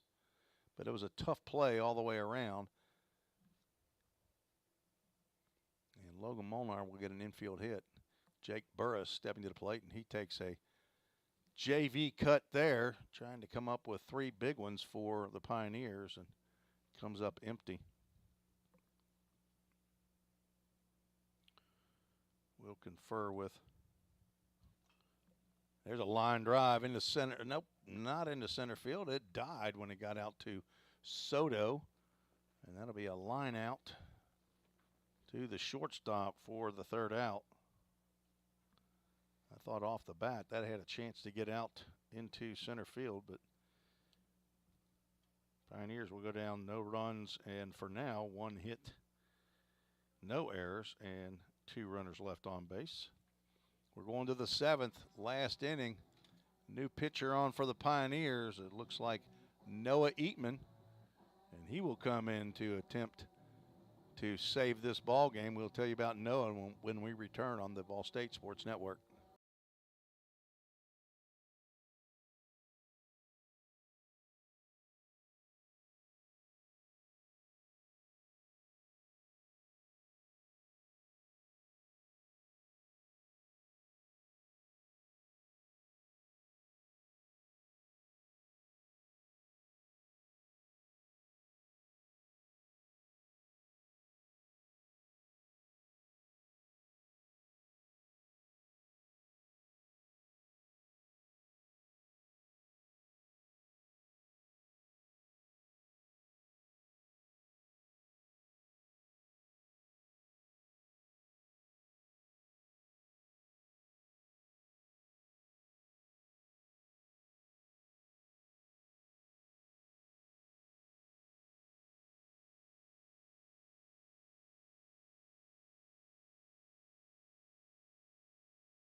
Summit Concrete call to the bullpen for the Pioneers. Noah Eatman, freshman from Parrish, Florida, on in relief of John Tomlinson, 6'1", 210-pound freshman, son of Dave and Monique, who were just up here this past weekend. First pitch that he delivers to Zawacki is fouled straight back.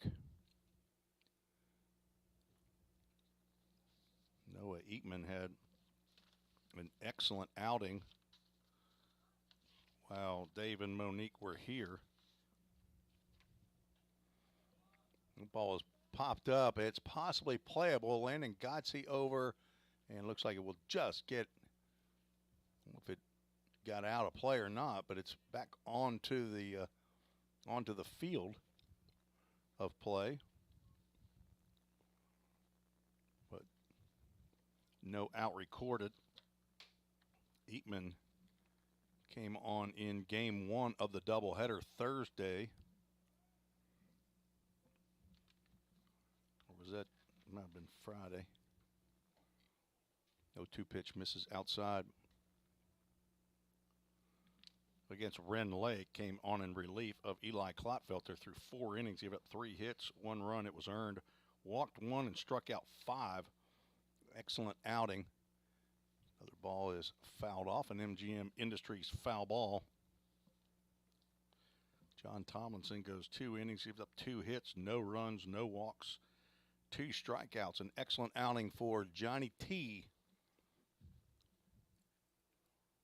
Big John Tomlinson just missed.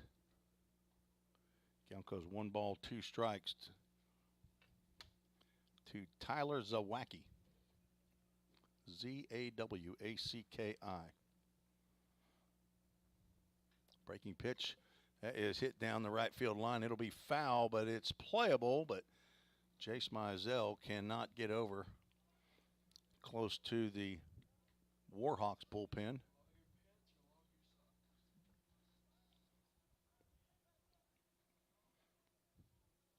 Summer Sims says, let's go Warhawks.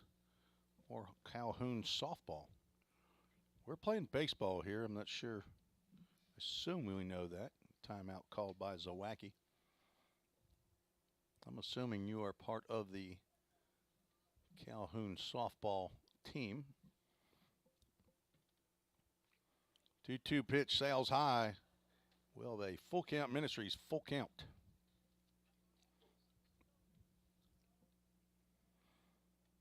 Had a team from Athens, Alabama that came up in a full count fall league one year and won the whole high school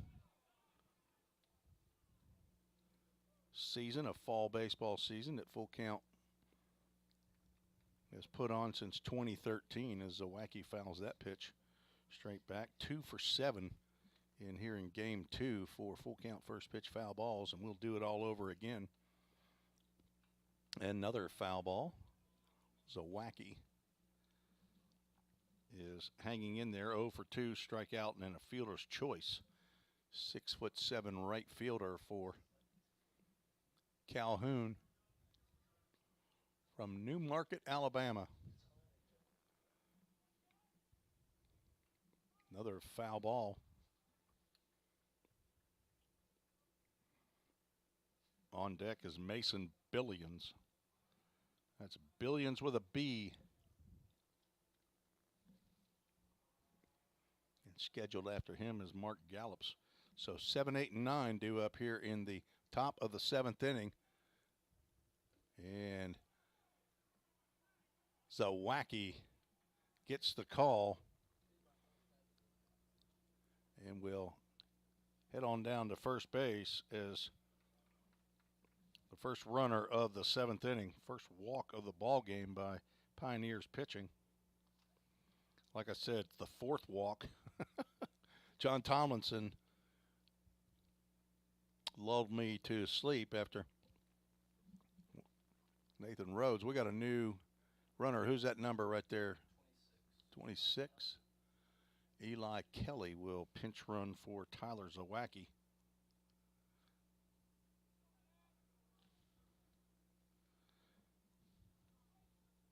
Now batting, number 35, Mason Billions. Eli Kelly from Huntsville, Alabama, a freshman. First pitch to Billions in there for a called strike.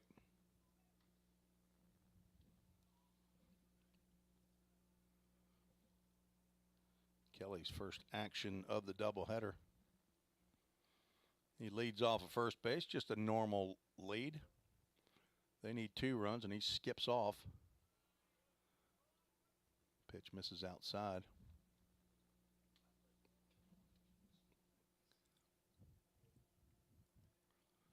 Pioneers in this same situation, actually a 1-run lead in game 1. Throw over to first base. Back in time is Kelly.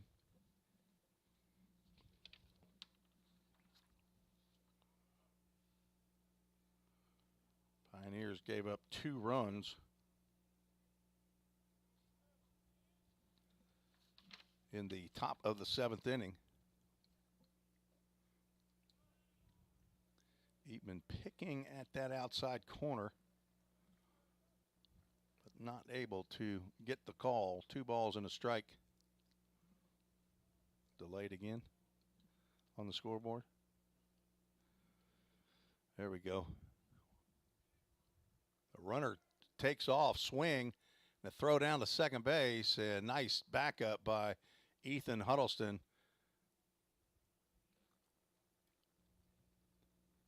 Stolen base by Eli Kelly. Gets him in scoring position, but Mason Billions now down in the count, 2 balls and 2 strikes. I'm going to have to learn to stay on that camera angle right there when there's a play like that at second base. You can see that a little bit better. I didn't claim to be a producer, folks. My motto, I still live by it. It's better than nothing. 2-2 pitch. Swinging a drive out to center field. Back goes Burris. He is looking up, and this game is tied, as Mason Billions has just hit a 2-run home run. to tie this ball game in the top of the 7th. So Calhoun working their magic yet again in the 7th inning. And another blown save for Pioneers pitching.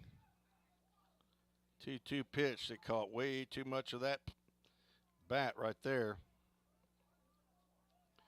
Number 8 hitter Mason Billions gets his first knock of the game.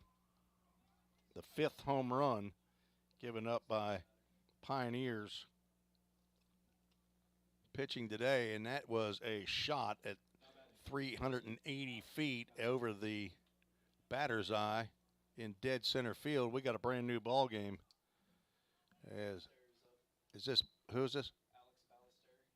So Ballesteri is pinch hitting for Mark Gallops. Ballesteri was the DH in game 1. He fouls the first pitch he sees.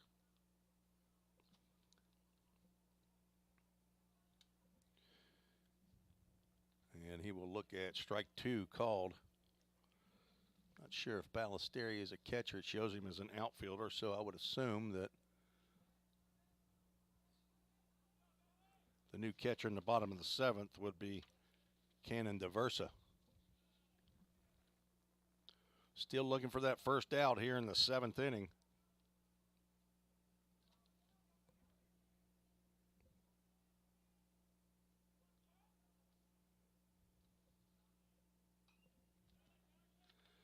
Another pitch fouled off. Count remains 1 ball, 2 strikes. So a leadoff walk and then a big fly to dead center field has tied this ball game here in the top of the 7th inning. Calhoun just not ready to go home. Breaking pitch misses low and inside.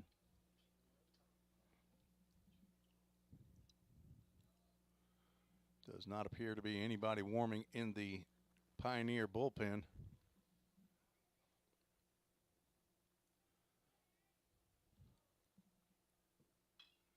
Hard shot into right field. That'll be a base hit for Alex Ballesteri.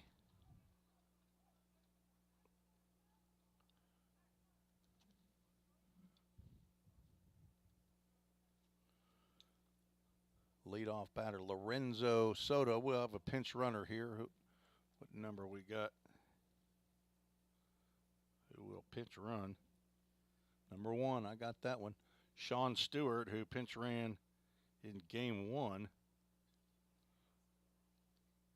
will pinch run again for Ballesteri.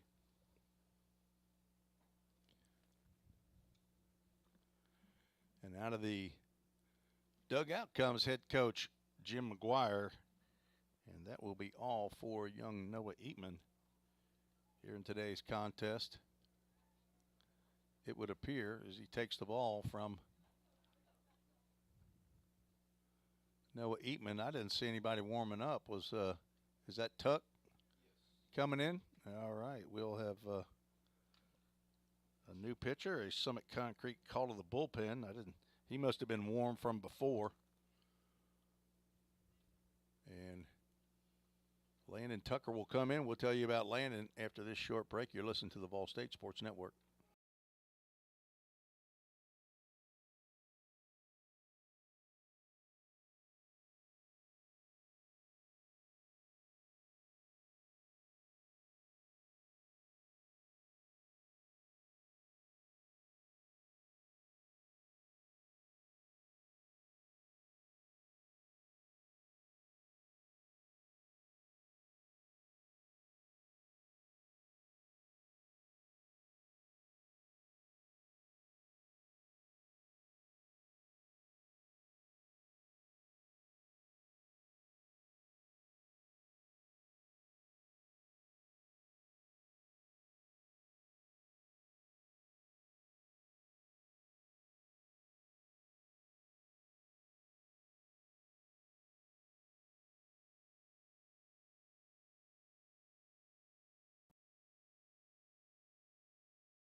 New pitcher for the Pioneers, Summit Concrete call to the bullpen.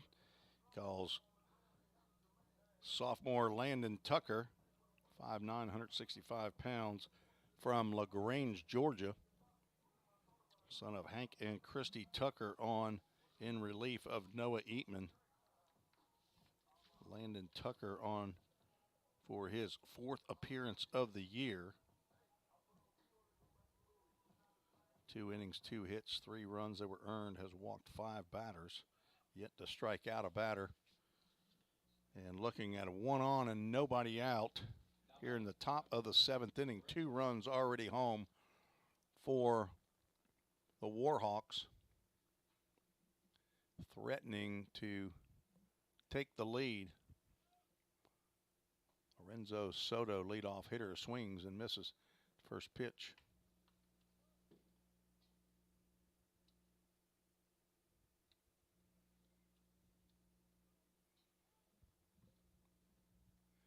Throw over to first base.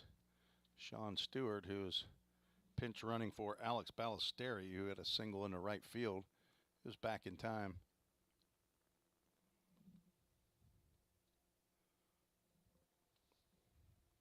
Square around a bunt, and Lorenzo Soto just gets hit with a pitch, but he may have fouled it first.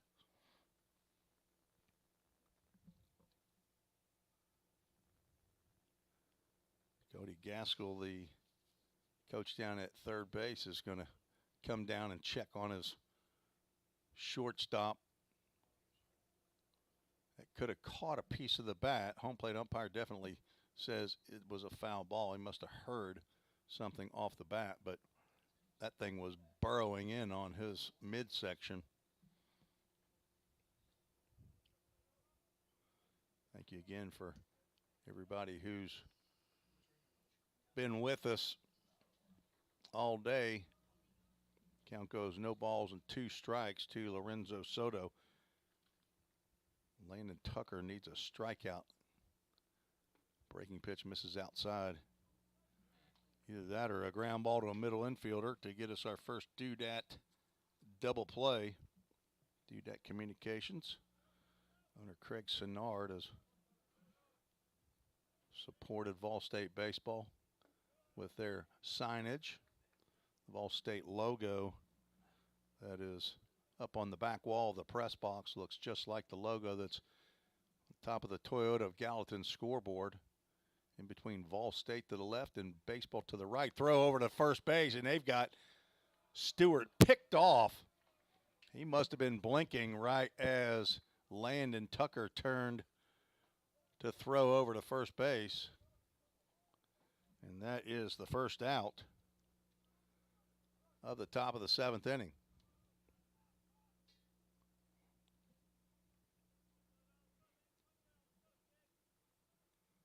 Two balls, 2 strikes now, nobody on base. Pitch misses. Moves us to a full count. Ministries full count.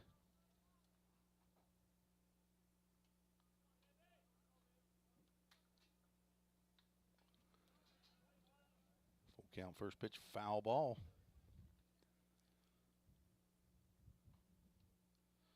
Warhawks have hit 5 home runs after starting the first 9 games of the season without a long ball. They got healthy here at Pioneer Field today. And there's a ground ball into the hole, backhanded by Molnar. Throws on the run, long throw, but not in time.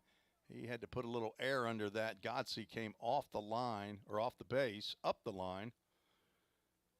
And Soto just did a little circuitous route around Landon Godsey and was able to touch first base with a 1-out infield single. His second hit of the ball game, 5th on the day.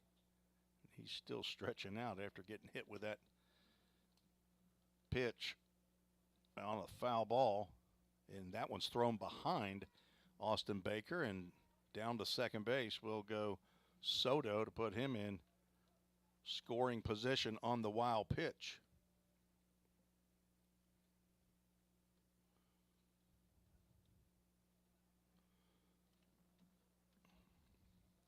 Pioneers actually lucky that ball didn't hit Baker, or they'd have two guys on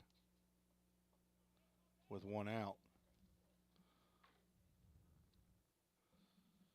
On deck, Josh Schuler, left-handed hitting outfielder.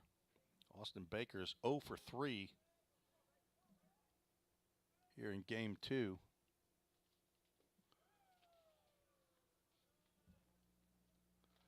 Count now goes 2 balls and no strikes.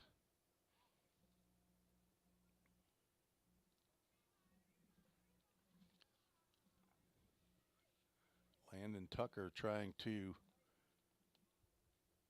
keep this game tied here in the top of the 7th. Allow his teammates to get in and win it in the bottom of the 7th. That pitch missed somewhere. Possibly down.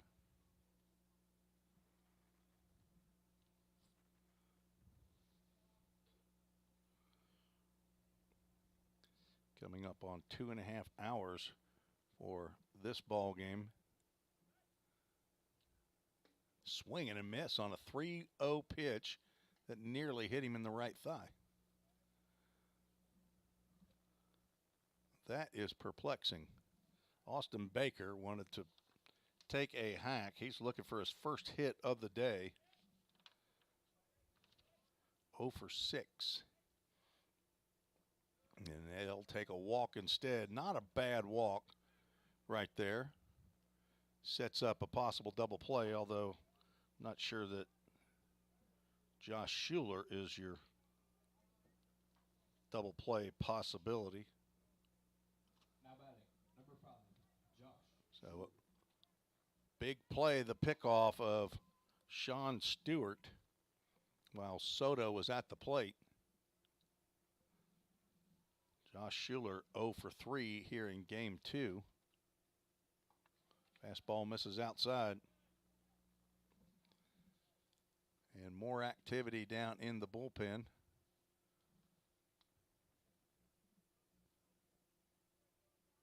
For the Pioneers. The 1-0 pitch from Tucker nearly hits Schuler.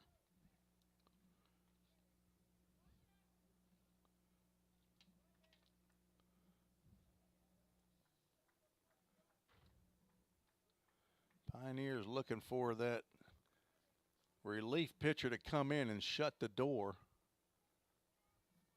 Hadn't happened yet today. Pitch now goes, count goes to 3 balls and no strikes. Tucker's in danger of losing Josh Schuler with Logan Harbin on deck, the cleanup hitter. Left-handed pitcher Danton Reinhardt getting loose down in the bullpen.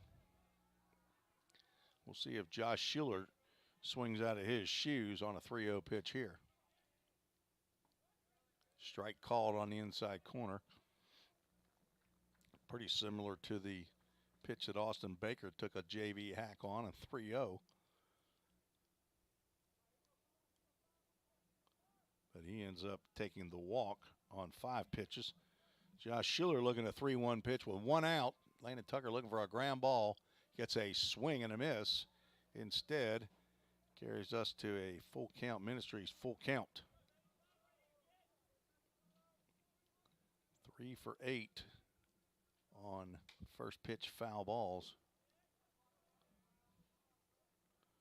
Jacob Oldham, executive director, is a Vol State alum.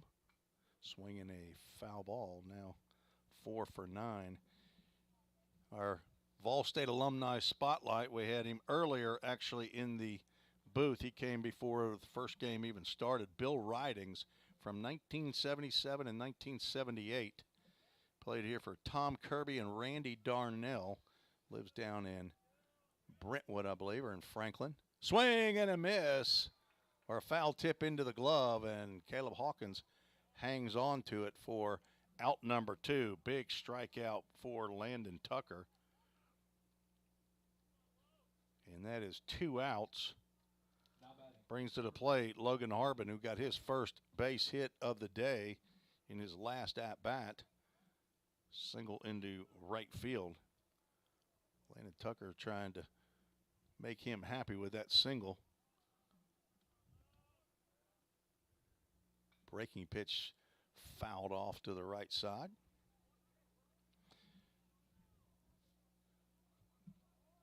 Didn't get a chance to ask Bill Ridings what position he played. I know I've heard his name, but he actually finished up right when I was finishing high school, so a couple of years older than me. But after Vol State, he went on to UT Martin. And there's a soft hit ground ball. Huddleston will come in and make the grab, underhand to Landon Godsey to retire the Warhawks. But they end up scoring 2 in the top of the 7th to tie this ball game.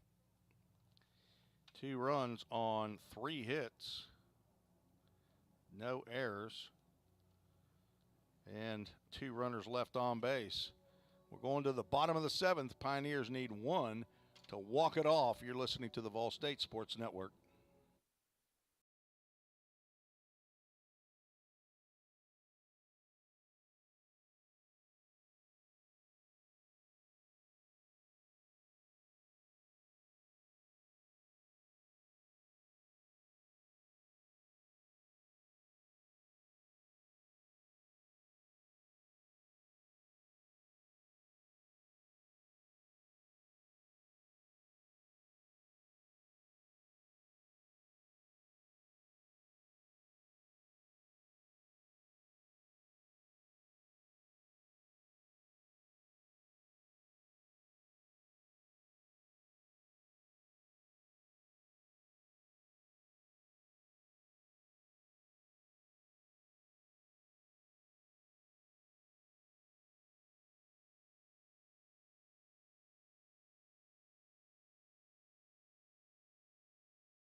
Heading to the bottom of the 7th inning for the Pioneers. Ethan Huddleston will step to the plate.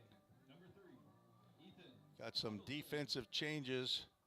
Glavin Seegers, I believe, is the new catcher on home plate, and Austin Baker has moved from left to right.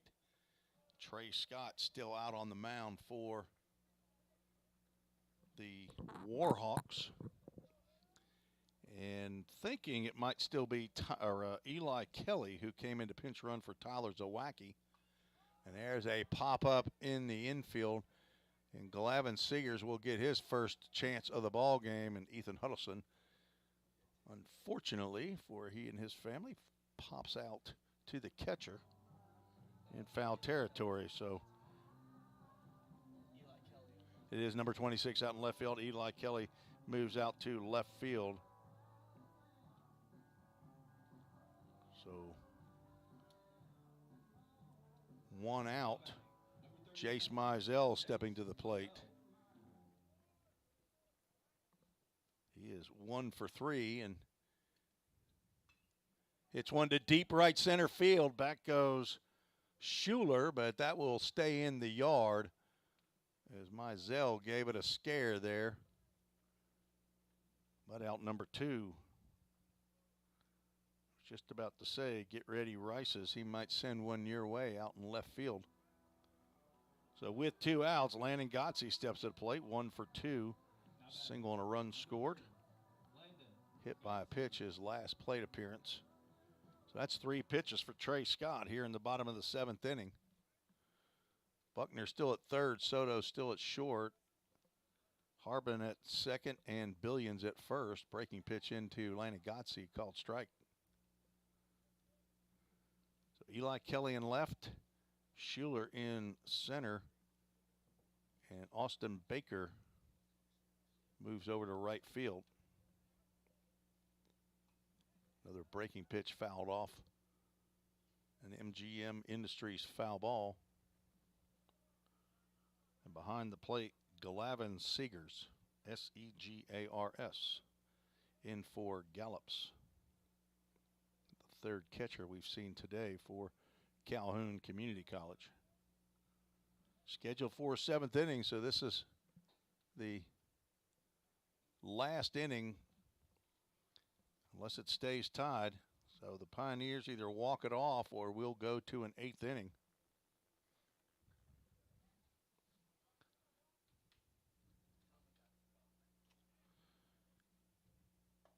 Fastball high.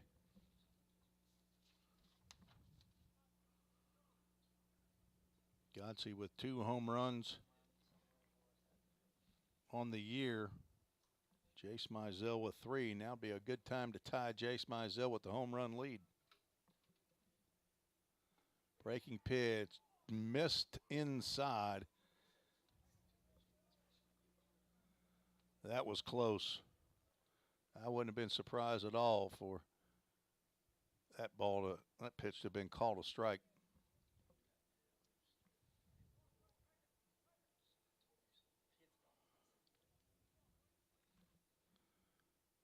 There's a breaking pitch again. That one looked pretty good to me. I don't know that I'd be taking those pitches with 2 strikes on me. He just wanted to get to a full count. Ministries full count. Stay tuned for the full count verse of the game later at the conclusion of today's game after we name the Right Rug Flooring player of the game. And Landon Godsey will take a walk. So he's been on 3 out of 4 times. And out of the dugout comes the pitching coach. I hate to keep saying it's Tyler Self if it's not, if it's Jacob Freeland. So it's one of those two. If somebody knows, you could have taken the opportunity to send an email to treesports@gmail.com. Let me know who this pitching coach is that walks out there. I bet you Trey Scott's mom knows. And she's already emailed once. Second walk of the ball game by Scott. That will bring to the plate Carter Vrabel. First time I saw Carter Vrabel, we got into a ball game after being hurt at the beginning of the year last year. And his first contest was a walk-off winner as he gets a base hit into left field. The only way he could do it here is either hit one out of the park or split a gap for Landon Godsey.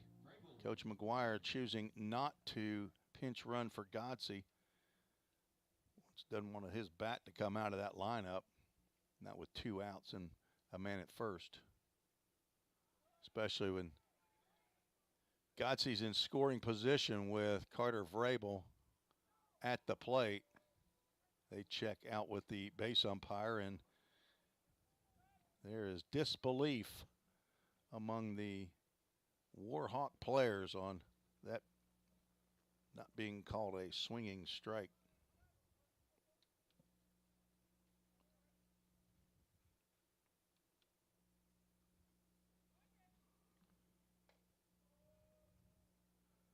Two balls, no strikes to the Pioneer third baseman.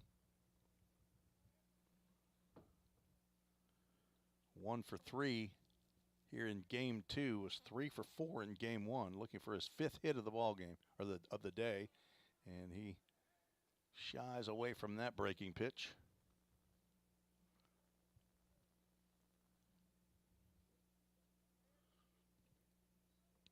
Wonder if Coach McGuire throw everybody off by sending Landon Godsey, and he does not. Pitch in the dirt.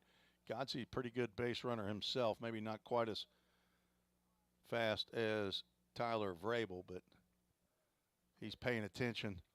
I'm sorry, it's not Tyler, it's his brother.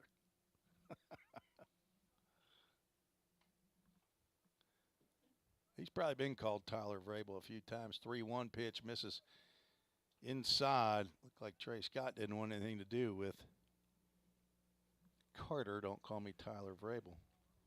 And make sure that is his brother's name, and it is. Former offensive lineman at Boston College. And that brings Brody Melton up into the hero spot. Could this be the time for the young corner infielder Brody Melton to bust out? Nobody for the Pioneers would be surprised, as Cody Gaskell will go out to the mound. And I think that means Trey Scott has got to come out of the ball game, and it does. So we'll have a Summit Concrete call to the bullpen as Trey Scott gets a hug from first baseman Mason Billions and a handshake from the entire dugout. So we'll tell you about the new pitcher when we return on the Vol State Sports Network.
Summit Concrete call to the bullpen for the Warhawks in a reprise.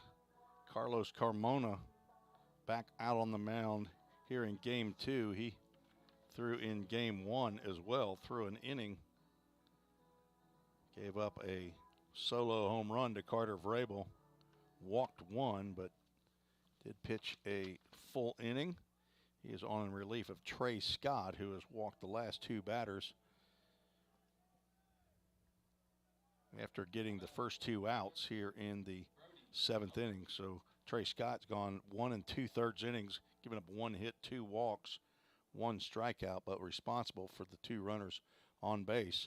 And Brody Melton will see the new pitcher, Carlos Carmona.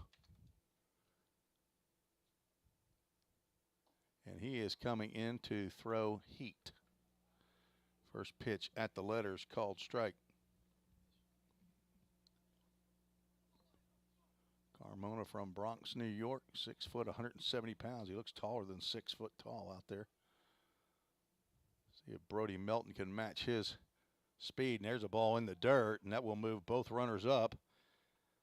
And I'm going to bet that Brody Melton is going to be put on first base to set up the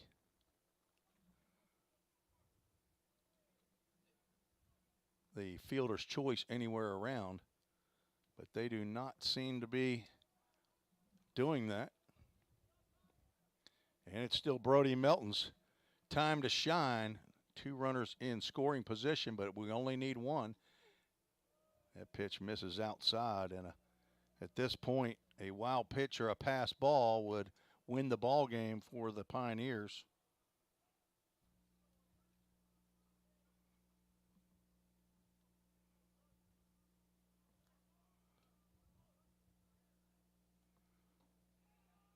Just on the outside corner, called strike.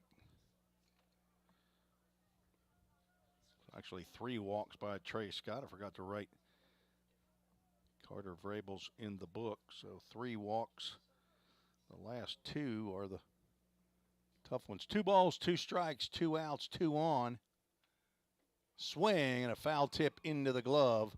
And Brody Melton is out, and we will go to the 8th inning. We'll have extra innings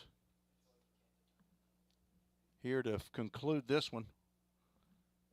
Pioneers cannot push either of those walks across the plate to get the victory. We'll go to the top of the 8th. You're listening to the Ball State Sports Network.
Five, 6, and 7 due up for the Warhawks here in the top of the 8th inning.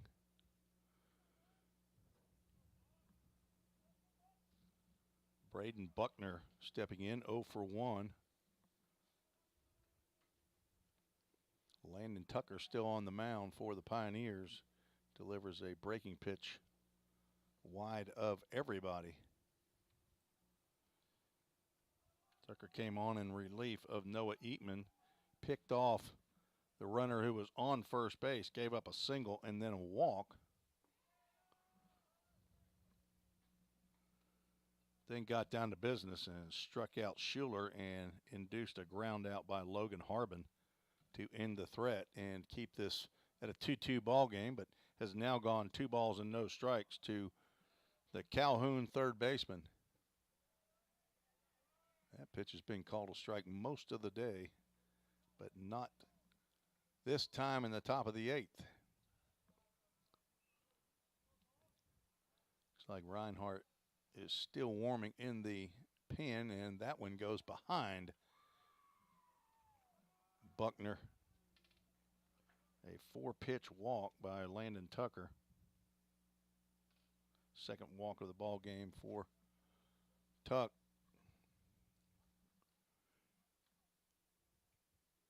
Brings to the plate the designated hitter, Harvey Valera. And out of the dugout comes Jim McGuire, and that will be the end for Landon Tucker. Danton Reinhardt, is that who's just got one man down there? All right, we'll tell you about Danton after this short break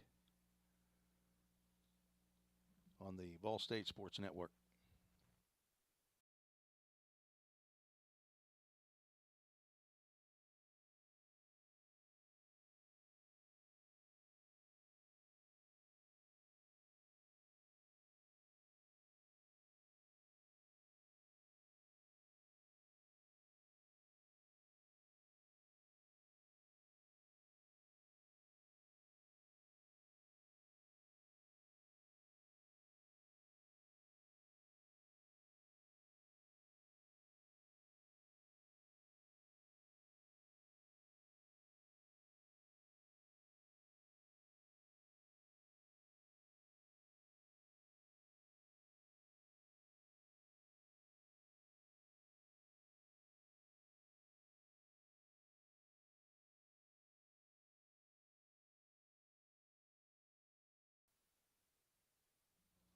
Summit Concrete call to the bullpen for the Pioneers.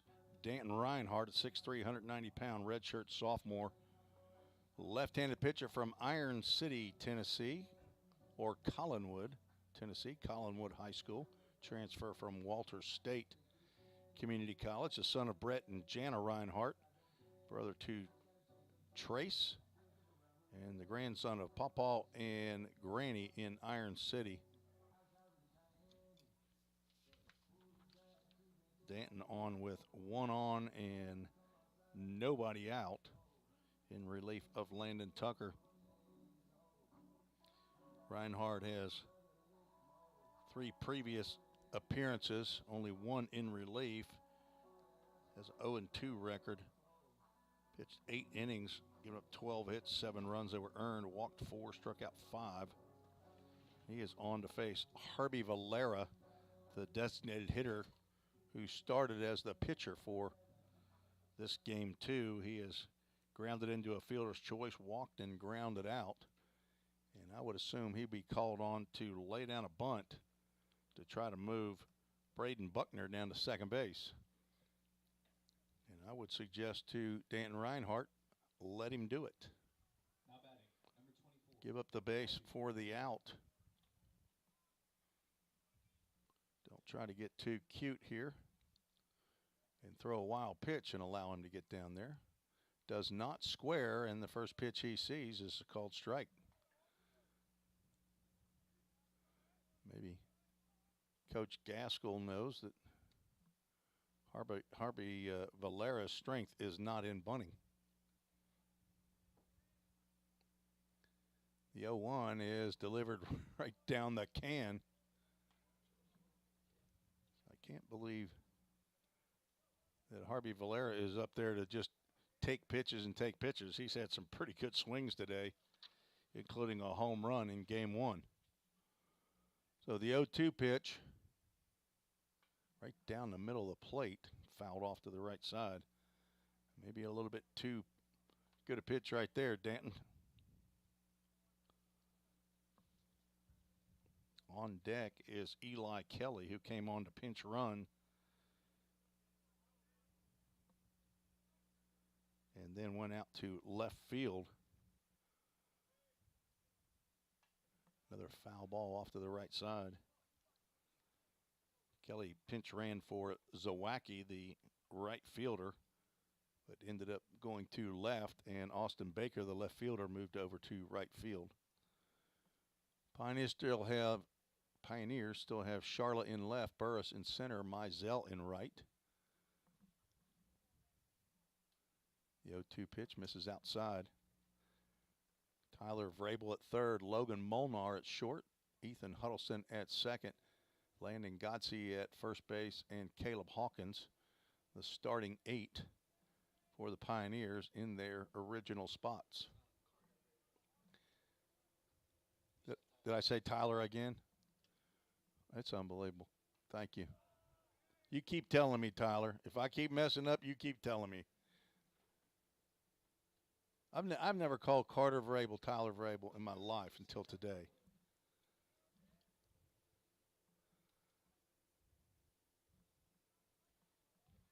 Carter Vrabel.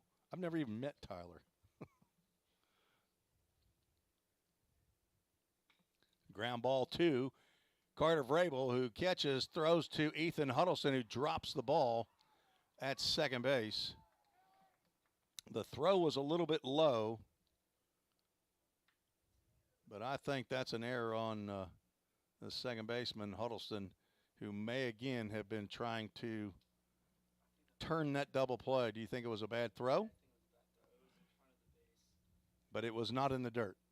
If the throw is not in the dirt, I think the official scorers will say that's an error on whoever's trying to catch it. But I'm not the official scorer. It's an error on somebody. That will send Caleb Hawkins out to talk to Danton Reinhardt. And a possible Dudette double play, Dudette Communications double play, is turning into first and second base with nobody out. And I would bet a lunch at McDonald's that Eli Kelly is going to be called on to lay down a sacrifice bunt. I'm the last of the big spenders. Big gambler. He's already squared around, and he lays one down. It will go foul. Carter looked like he almost kind of held up on that throw a little bit. I mean, he sure didn't just let it go, but it looked like he pushed it a tad, and it definitely wasn't what Ethan was expecting to come in there. He was looking for something chest high, and it did go down low, but I'll let Coach McGuire or Coach Kale as the official scorers rule that error, but it is the first error of the ball game. There's a bunt that's down. Danton Reinhardt fields with his glove, throws to first base, and Huddleston able to keep his foot on first base to get the out. Now that's one that if they need to, they want to ask the home plate umpire, and that's exactly what they'll do, is ask the home plate umpire, did he in fact keep that foot on first base? So the conversation is going on as we speak, but runners at least will be on second and third, and they said out on the sac bunt. You definitely don't want to not get an out there if you're Pioneers, but a sacrifice 1 to 4 for the first out, putting runners now at second and third. That brings to the plate Mason Billions, who had a big home run in the top of the 7th inning over the batter's eye in center field. Lefty on lefty matchup, breaking pitch called strike at the knees.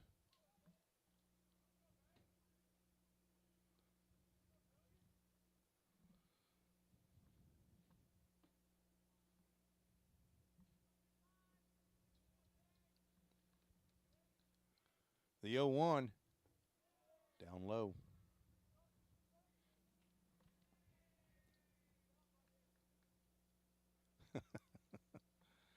Tenzie Scott replied to my call out. She said she's a terrible mom. She doesn't know the coach's name. Well, I don't think you're a terrible mom because of that.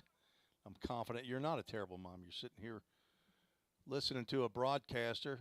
You have no idea what's going to come out of my mouth. You had no idea that I was going to call you out for that, but I appreciate you watching and listening. 2-1 pitch in the dirt.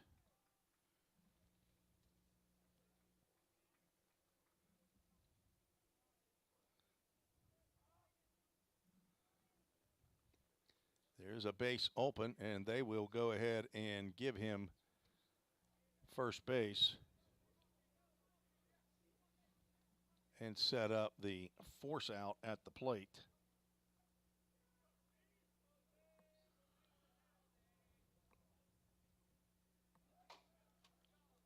So I guess that goes in a book as an intentional walk, although I don't know that National Junior College does that. We'll have a pinch hitter for Glavin Seegers, and that is the Game 1 hero, Daniel Sieber will step to the plate.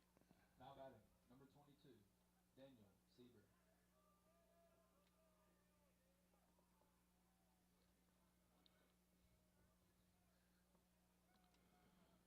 Bases loaded, one out. Reinhardt's first pitch to Sieber outside.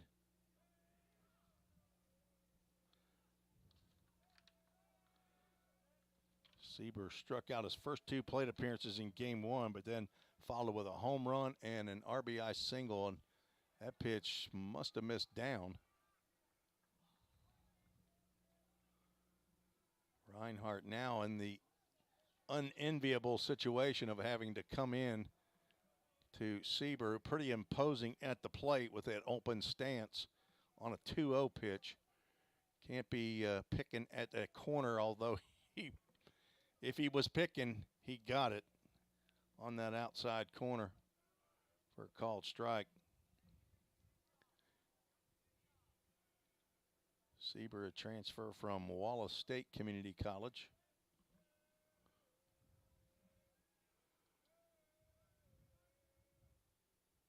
Swing and a miss.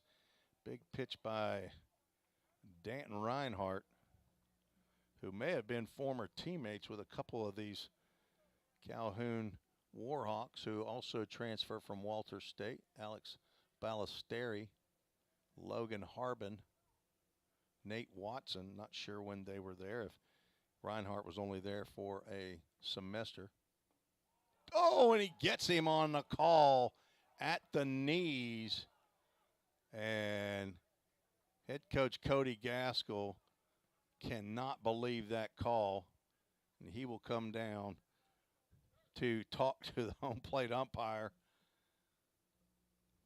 That I can see where he is upset about that call. That looked lower than a pitch he called a ball earlier. But we're all human. First base coach is giving home plate umpire an earful as well. Home plate umpire is being very well. He's allowing them to beef. So with 2 outs, that brings to the plate leadoff batter Lorenzo Soto, who was singled in his last 2, and drops one in over the head of Landon Godsey. 1 run will score. Ethan Huddleston cannot pick the ball up. 2 runs have come across on the flare over Landon Godsey at first base that just drops in. So a 2 RBI single for Lorenzo Soto, has had a huge day hitting. That's 6 hits, I believe, on the series or in the doubleheader. And he drives in Braden Buckner. See if I can get that score up there, 4-2. As the 6th hit for Calhoun drives in the go-ahead runs 3 and 4. Pitch goes inside to Austin Baker.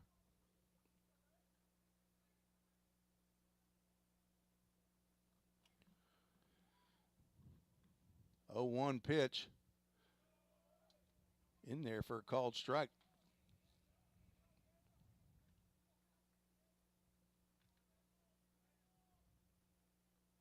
Pioneers almost got out of it, and then a well-placed base hit by Lorenzo Soto. Drives in 2. There's a fastball that misses outside. Tough luck right there for Danton Reinhardt. Calhoun would say that's evening things up for that strike 3 call to Daniel Sieber. So runners at the corners, and Baker will take a hit by a pitch and head on down to first base. Loading the bases back for Josh Schuler.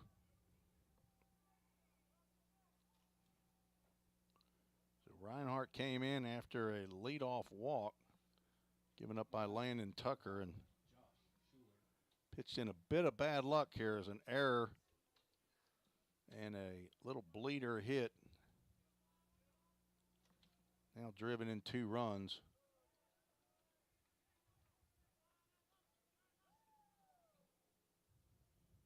Home plate umpire pointing toward the Pioneers dugout. Apparently there's a good bit of jawing going on. Hopefully my microphone's not picking up anything that shouldn't be picking up. Swing and a miss on a high fastball by Schuler.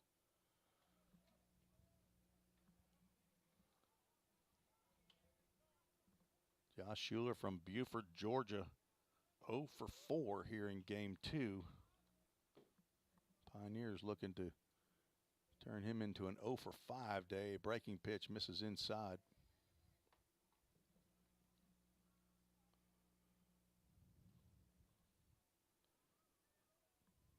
So a walk, an error, a sacrifice bunt, another walk, Single and a hit by pitch.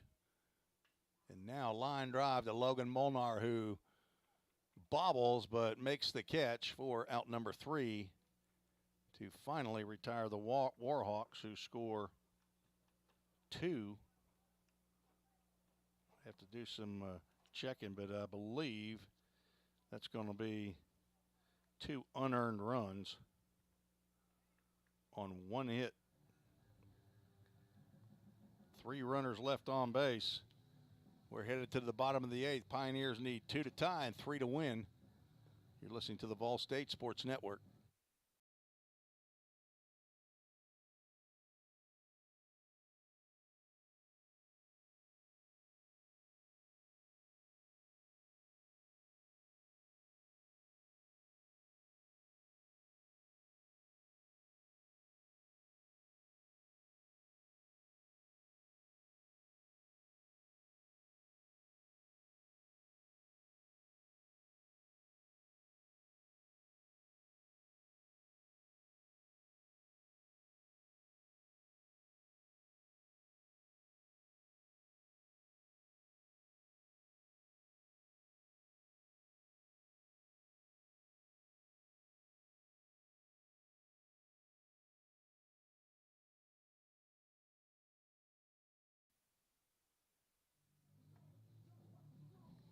Headed to the bottom of the 8th inning, and as we started last week in a 9-inning game, we paid tribute to the number 8 that's been retired, the only number that's been retired by the Vol State baseball program, in memory of Hayden Schrum, right-handed pitcher who came from Macon County High School and pitched for Vol State, graduated in 2007, played for Mike Crosland. Died of leukemia in 2010. So do that in the 8th inning of all ball games, as best as I can remember to do that. So a swinging strike by Caleb Hawkins of Carlos Carmona, who looks like he's trying to throw the ball through the catcher. Got a big, big strikeout in the bottom of the 7th inning. Now Caleb Hawkins has a chance to get on base. Fouls that one straight back, an MGM Industries foul ball. There's a outfield sign out there in left field for Hayden Schrum, put up there by his family. His motto is no regrets, or was no regrets. Passed away in May of 2010. Hawkins stays alive, fights that ball off. Calhoun, definitely the late inning rally team, scored 7 runs in the 5th, 6th, and 7th, and 4 runs in the 7th and 8th here. So that's 11 of their 12 runs have been scored in the last 3 innings of the ball game. Hawkins, Charlotte, and Molnar due up. That ball must have gone right through the brand new catcher's glove. And that new catcher, the 3rd one of the ball game, is Cannon Diversa, who started game 1. So we've had Mark Gallops behind the plate. We've had Glavin Seegers, and now Cannon Diversa here in game 2.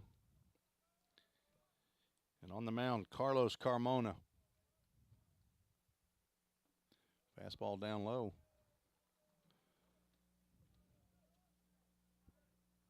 Brings us to a full count. Ministries full count. So we've had 2 of the 3 employees of Full Count Ministry here today. Josh Carmen, director of baseball, was here. Reed Glover, the director of discipleship.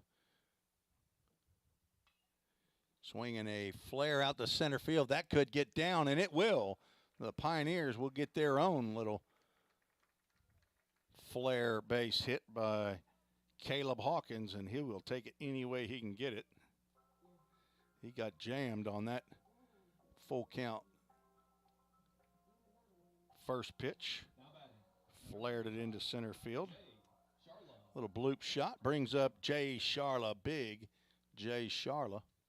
Again, happy birthday to his mother, DeLynn, celebrating. There's a ground ball up the middle, and that kid get through, and it does. Base hit for big Jay Sharla.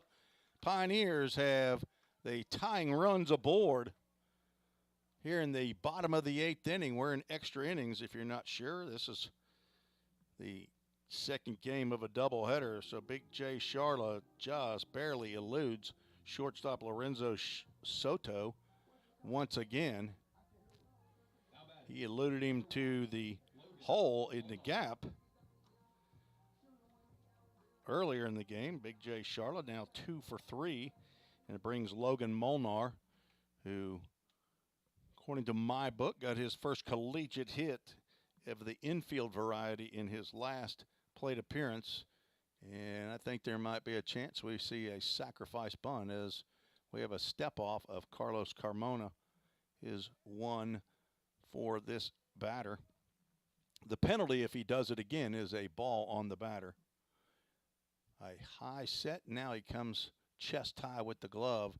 Molnar is not squaring, and the pitch is called a ball. Second baseman Logan Harbin has got his hands raised in the air, asking where was that pitch. Honestly, I might be doing the same thing. That was a pretty good looking breaking pitch.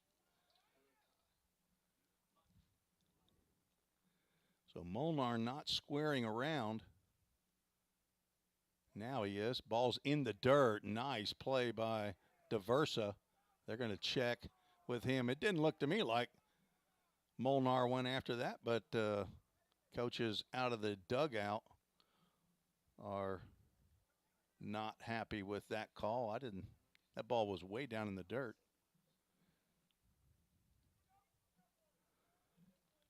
So ball 2 to the freshman shortstop from Independence High School, Thompson Station, just south of Nashville. Squares around, and he will lay one down. Perfect bunt. Buckner comes and will have no play. And if Logan Molnar didn't get his first collegiate hit in his last at-bat, he got it right there on a perfect bunt for a base hit that loads the bases for the top of the order for the Pioneers, and that is Jake Burris coming to the plate. Catcher DeVersa will go out and talk to Carlos Carmona, and out of the dugout will come Cody Gaskell, and it looks like there'll be a change as somebody appears to be done in the bullpen, or maybe not. Maybe this is a defensive strategy being called, as Coach Gaskell will call in the entire infield. The Pioneers have it set up again. This time Jake Burris will come to the plate with runners in scoring position, but no outs. Had this situation happen in game 1, had an opportunity with runners at second and third with 2 outs, and ended up striking out. Caden Edwards completed that game, got the win for Calhoun. Getting exciting here for the Pioneers, who are down by 2, so the tying run is on at second base. The winning run at first base in the person of Logan Molnar, and one of the best hitters to put on a Pioneer uniform, Jake Burris, at the plate.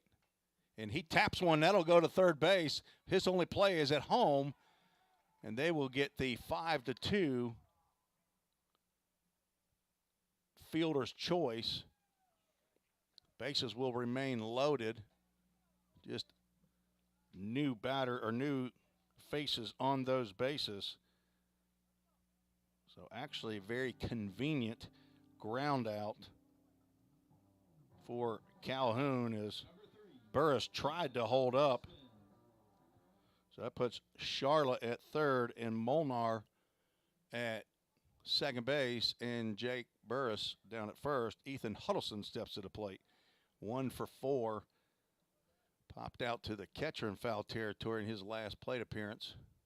Swings, tentatively at that first pitch at upper part of the zone. Huddleston just looks a little perplexed here in game 2 after hitting that first pitch he saw in game 1 out of the ballpark. There's a pitch down low.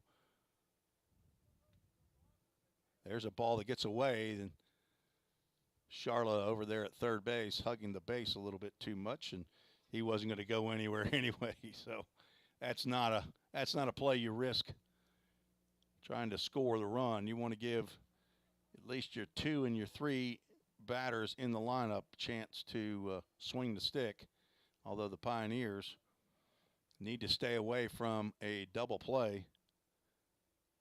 Huddleston has hit the ball well to begin the year. Swing and a miss on an outside fastball. Count now, 1 ball, 2 strikes. Huddleston came into today hitting .340.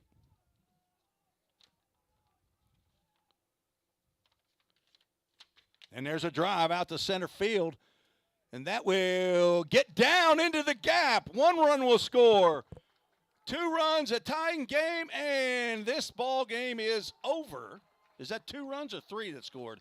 Okay, I saw a third guy coming up there, and that must have been Mizell coming up. I thought they were running on that play, but the game is tied as Ethan Huddleston comes up large with a 2-run double. I thought Burris, he's a fast base runner, but he had to have been running on that ball if it was for him to have scored, but he did not. But the Pioneers will now have the bases loaded as Jace Mizell will take the intentional walk, and the winning run is down at third base with 1 out.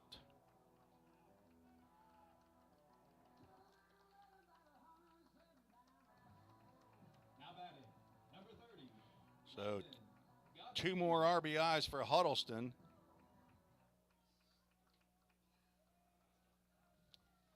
And Landon Godsey at the plate. Is it his time to be the hero? First pitch to Godsey in there for a called strike. Landon Godsey 1 for 2. Reached base 3 out of 4 plate appearances.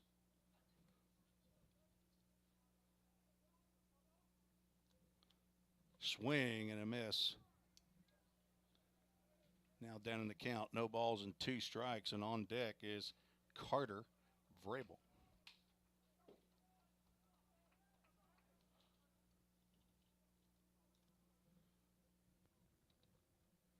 Bases loaded, 1 out, 0-2 pitch.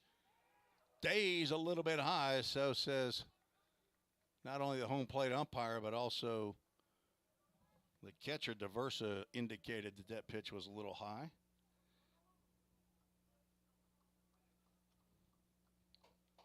So a big bases loaded double by Ethan Huddleston drives in 2. There's a swing and a miss, and Godsey goes down on strikes. Big strikeout there for Carlos Carmona.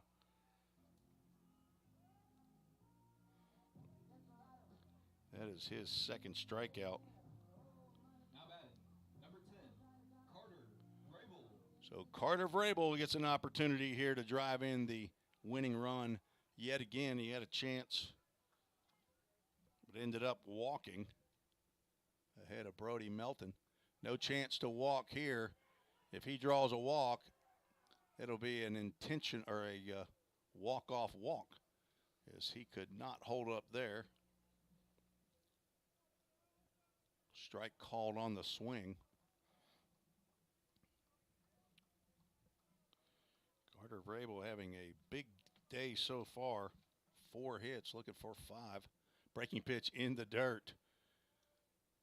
Diversa's got to act like a hockey goalie back there with the winning run on at third base.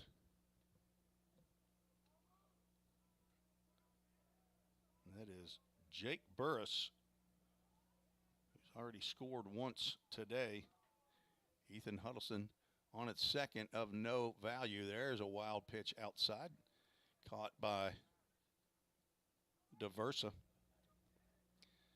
So Mizell at first and Huddleston at second. All their job is to get to the next base safely before the next out, if an out, is recorded.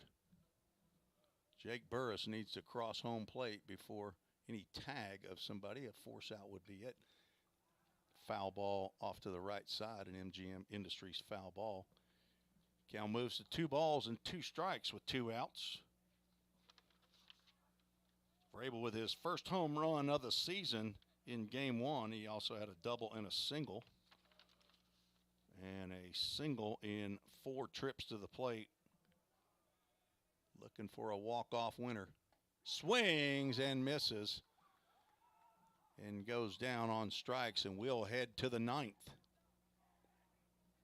The Pioneers do score 2 to tie the ball game up. To force some extra innings, Carmona with a high fastball that Carter Vrabel just could not hold up. They send 8 batters to the dish and score 2 runs on 4 hits, no errors, 3 runners left on base. We'll go to the 9th. A couple more extra innings, why not? It's a beautiful night in Middle Tennessee. You're listening to the Vol State Sports Network.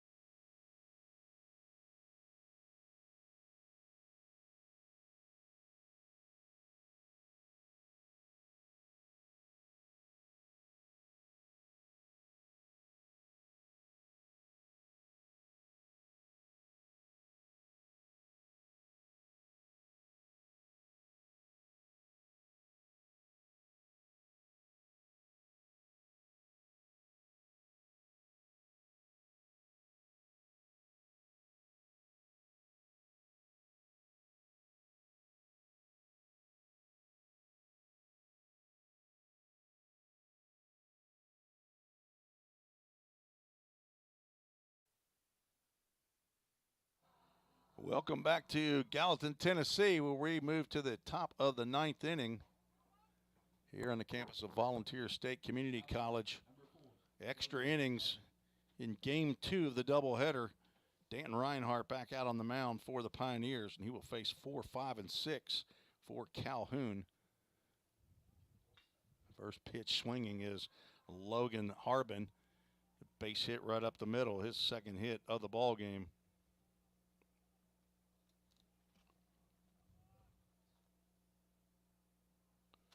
Braden Buckner will step to the plate. Cody Gaskell, third base coach, will get out to his position now after apparently Logan Harbin didn't need any help from the third base coach there. Buckner has walked twice, been hit by a pitch, 0 for 1.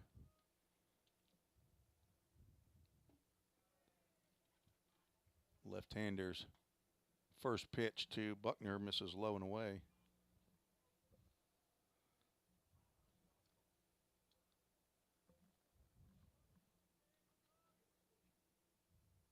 Harbin leads off first and stays still.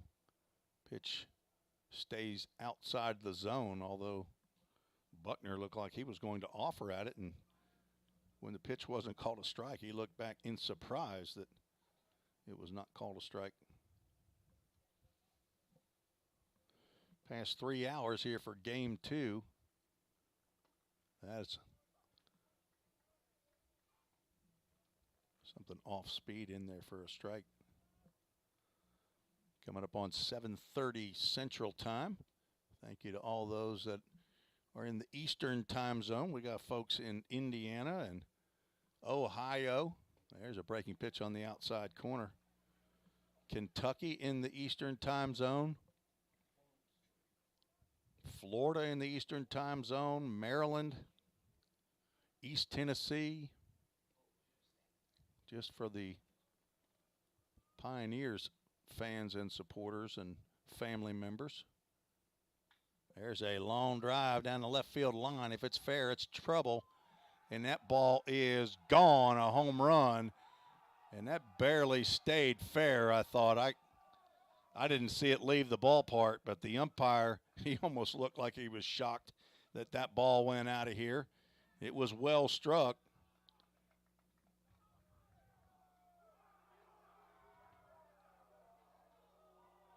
And in the top of the ninth, 2 runs.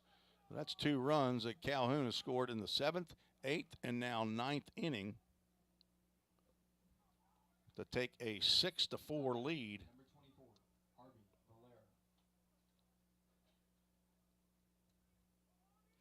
Harvey Valera steps to the plate with nobody out. First pitch he sees low and inside.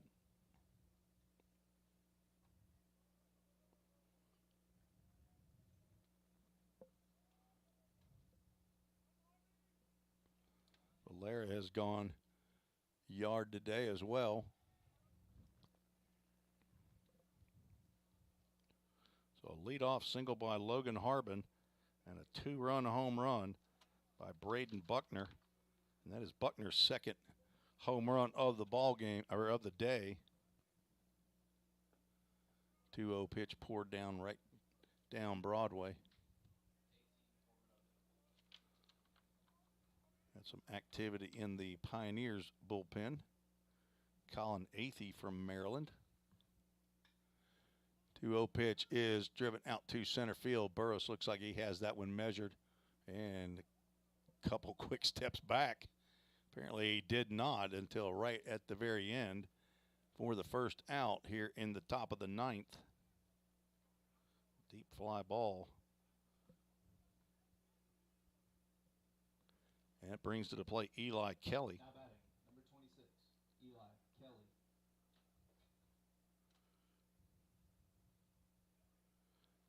Who had a sacrifice bunt in his first plate appearance, and he rips one down the third baseline foul. Came on as a pinch runner in the top of the 7th inning for starting right fielder Tyler Zawacki.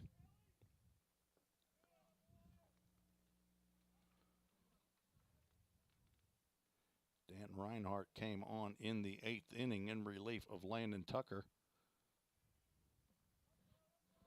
Ended up getting out of the jam, giving up only 1 run. Kelly fouls that ball off.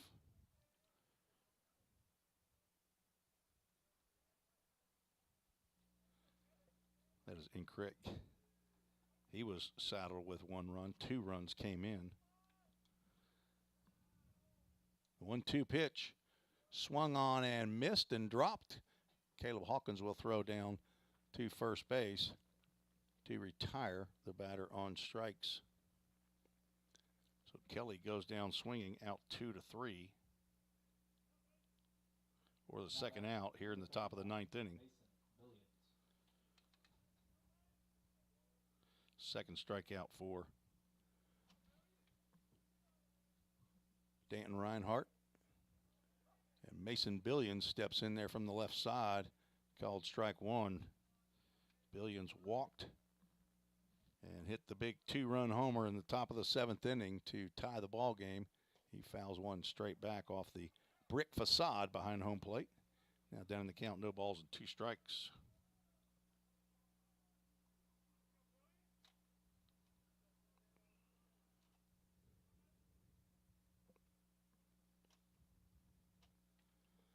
Breaking pitch in the dirt.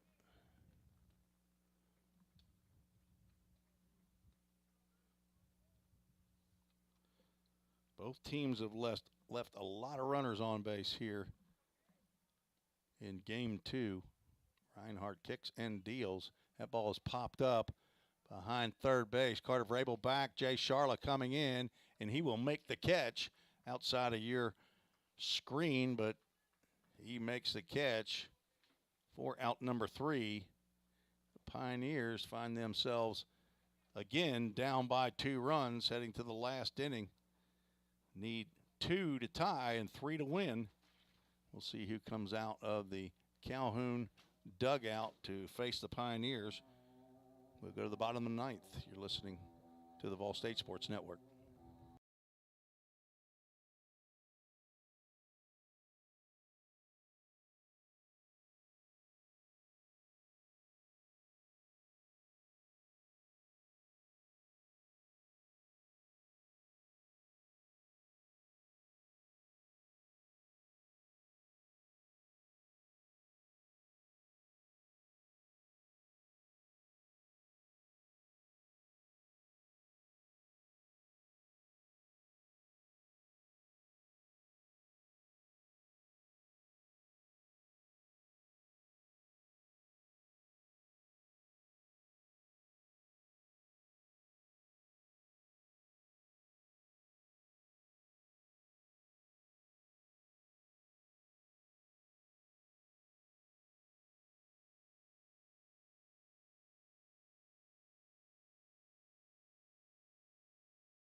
Summit Concrete call to the bullpen for Calhoun, their 6th pitcher of the game, and another pitcher from game 1, Ethan Atkinson, back out on the mound for his 2nd stint of the day. Sophomore, 6'1", 200 pounds from Chipley, Florida. See if I pulled across his line in game 1. He threw 1 inning, gave up 1 hit, 1 run. It was unearned. Walked 1, struck out 3.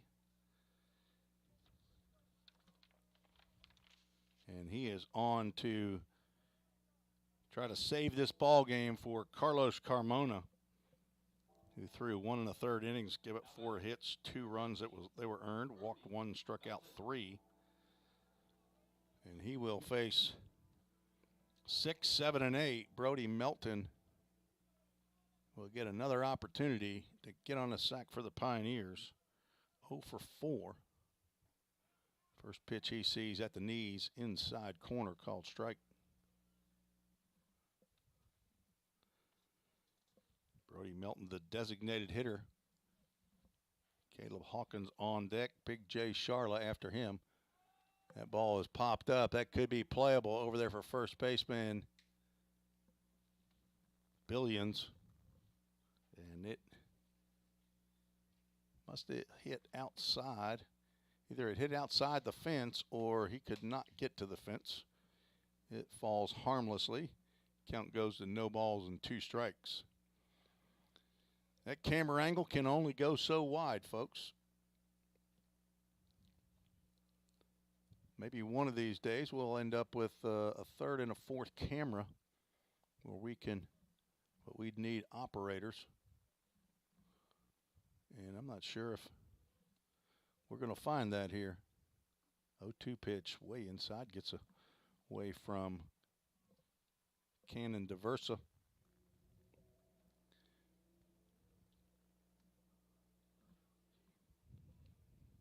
Brody Melton needs to relax and just throw his hands at the ball right here. And he does not. He looks at a breaking pitch called strike 3, and he will go have a seat. First out. And the first strikeout by Atkinson. Caleb Hawkins, who had a bloop base hit to get the inning started in the 8th. He swings and fouls one off the end of his bat. He had the bloop into center field. Jay Charla had a ground ball that just snuck under the glove of the shortstop for a base hit. And then Logan Molnar, trying to sacrifice them over, got a bunt base hit and loaded the bases. The Pioneers able to push across 2 to tie, but just could not get that game winner. As Carmona able to strike out 2 big hitters in the Pioneer lineup, swing and a foul tip at the plate that Diversa could not hang on to. Diversa looking back at the home plate umpire. I'm not sure if he's questioning whether or not Hawkins tipped the ball or not, but Hawkins 1 for 3 here in game 2. Good eye on that pitch as Atkinson had a fastball that was fleeing the strike zone. 1-2 delivery. Breaking pitch stays high. Wouldn't be surprised to see Coach McGuire bring a right-handed hitter up as Jay Charla steps to the plate, although Jay is 2 for 3, but Atkinson being a left-hander, there's a breaking pitch, and Atkinson gets a called strike 3 yet again, and the Pioneers now down to their last out. Coach McGuire going to stick with the left-hander. Big Jay Charla with Logan Molnar on deck. Charla singled and scored in the 8th. And he he swings and fouls one straight back, and except for that screen, that baseball would have tested the structure of these MGM windows. Atkinson doing exactly what you want a relief pitcher to do, throw strikes, and there's another one at the letters, and the Pioneers now down to their last strike. Stay tuned for the Right Rug Flooring player of the game that'll be named at the conclusion of today's game, along with the Full Count Ministries verse of the game.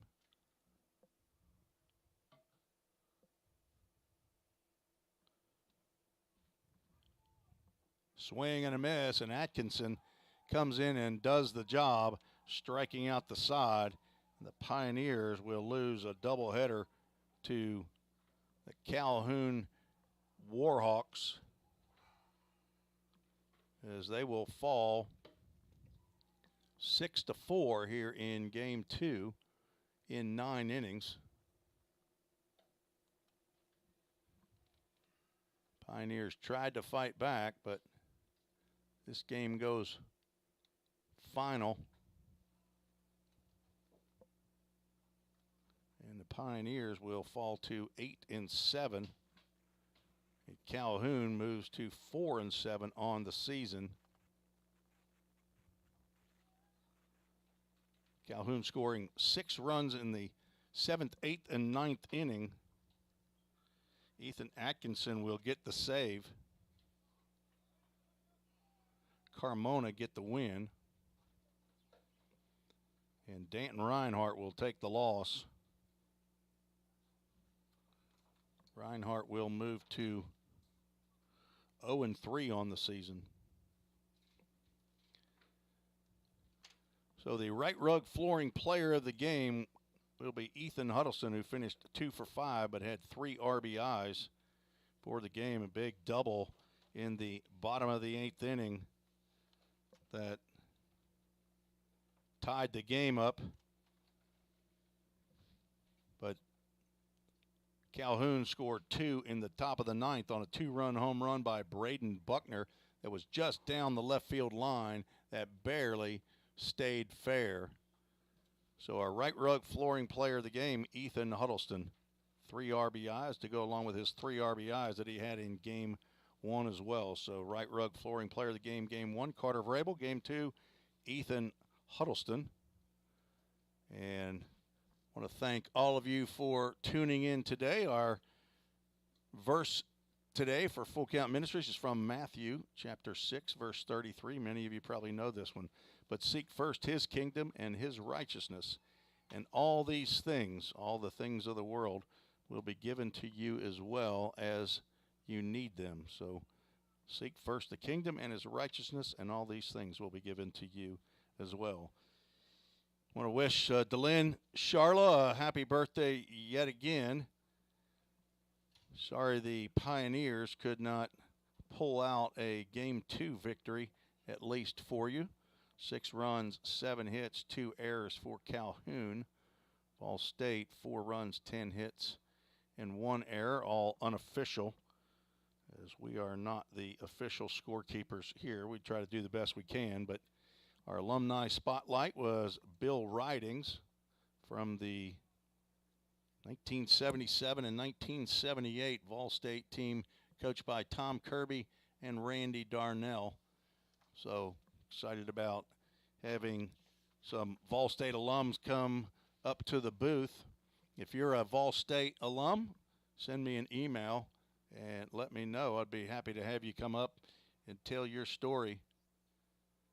But for Athletic Director Bobby Hudson, just also want to tell you that we're praying for Coach Hudson's wife, who is battling right now. And if you would join me to pray for Bobby Hudson's wife, I know they would appreciate that. And for head coach Jim McGuire, this is Tim Reese saying so long from Pioneer Field at the Tim Garrett Baseball Complex. We will join you probably Saturday from Chattanooga State for the first conference game of the year.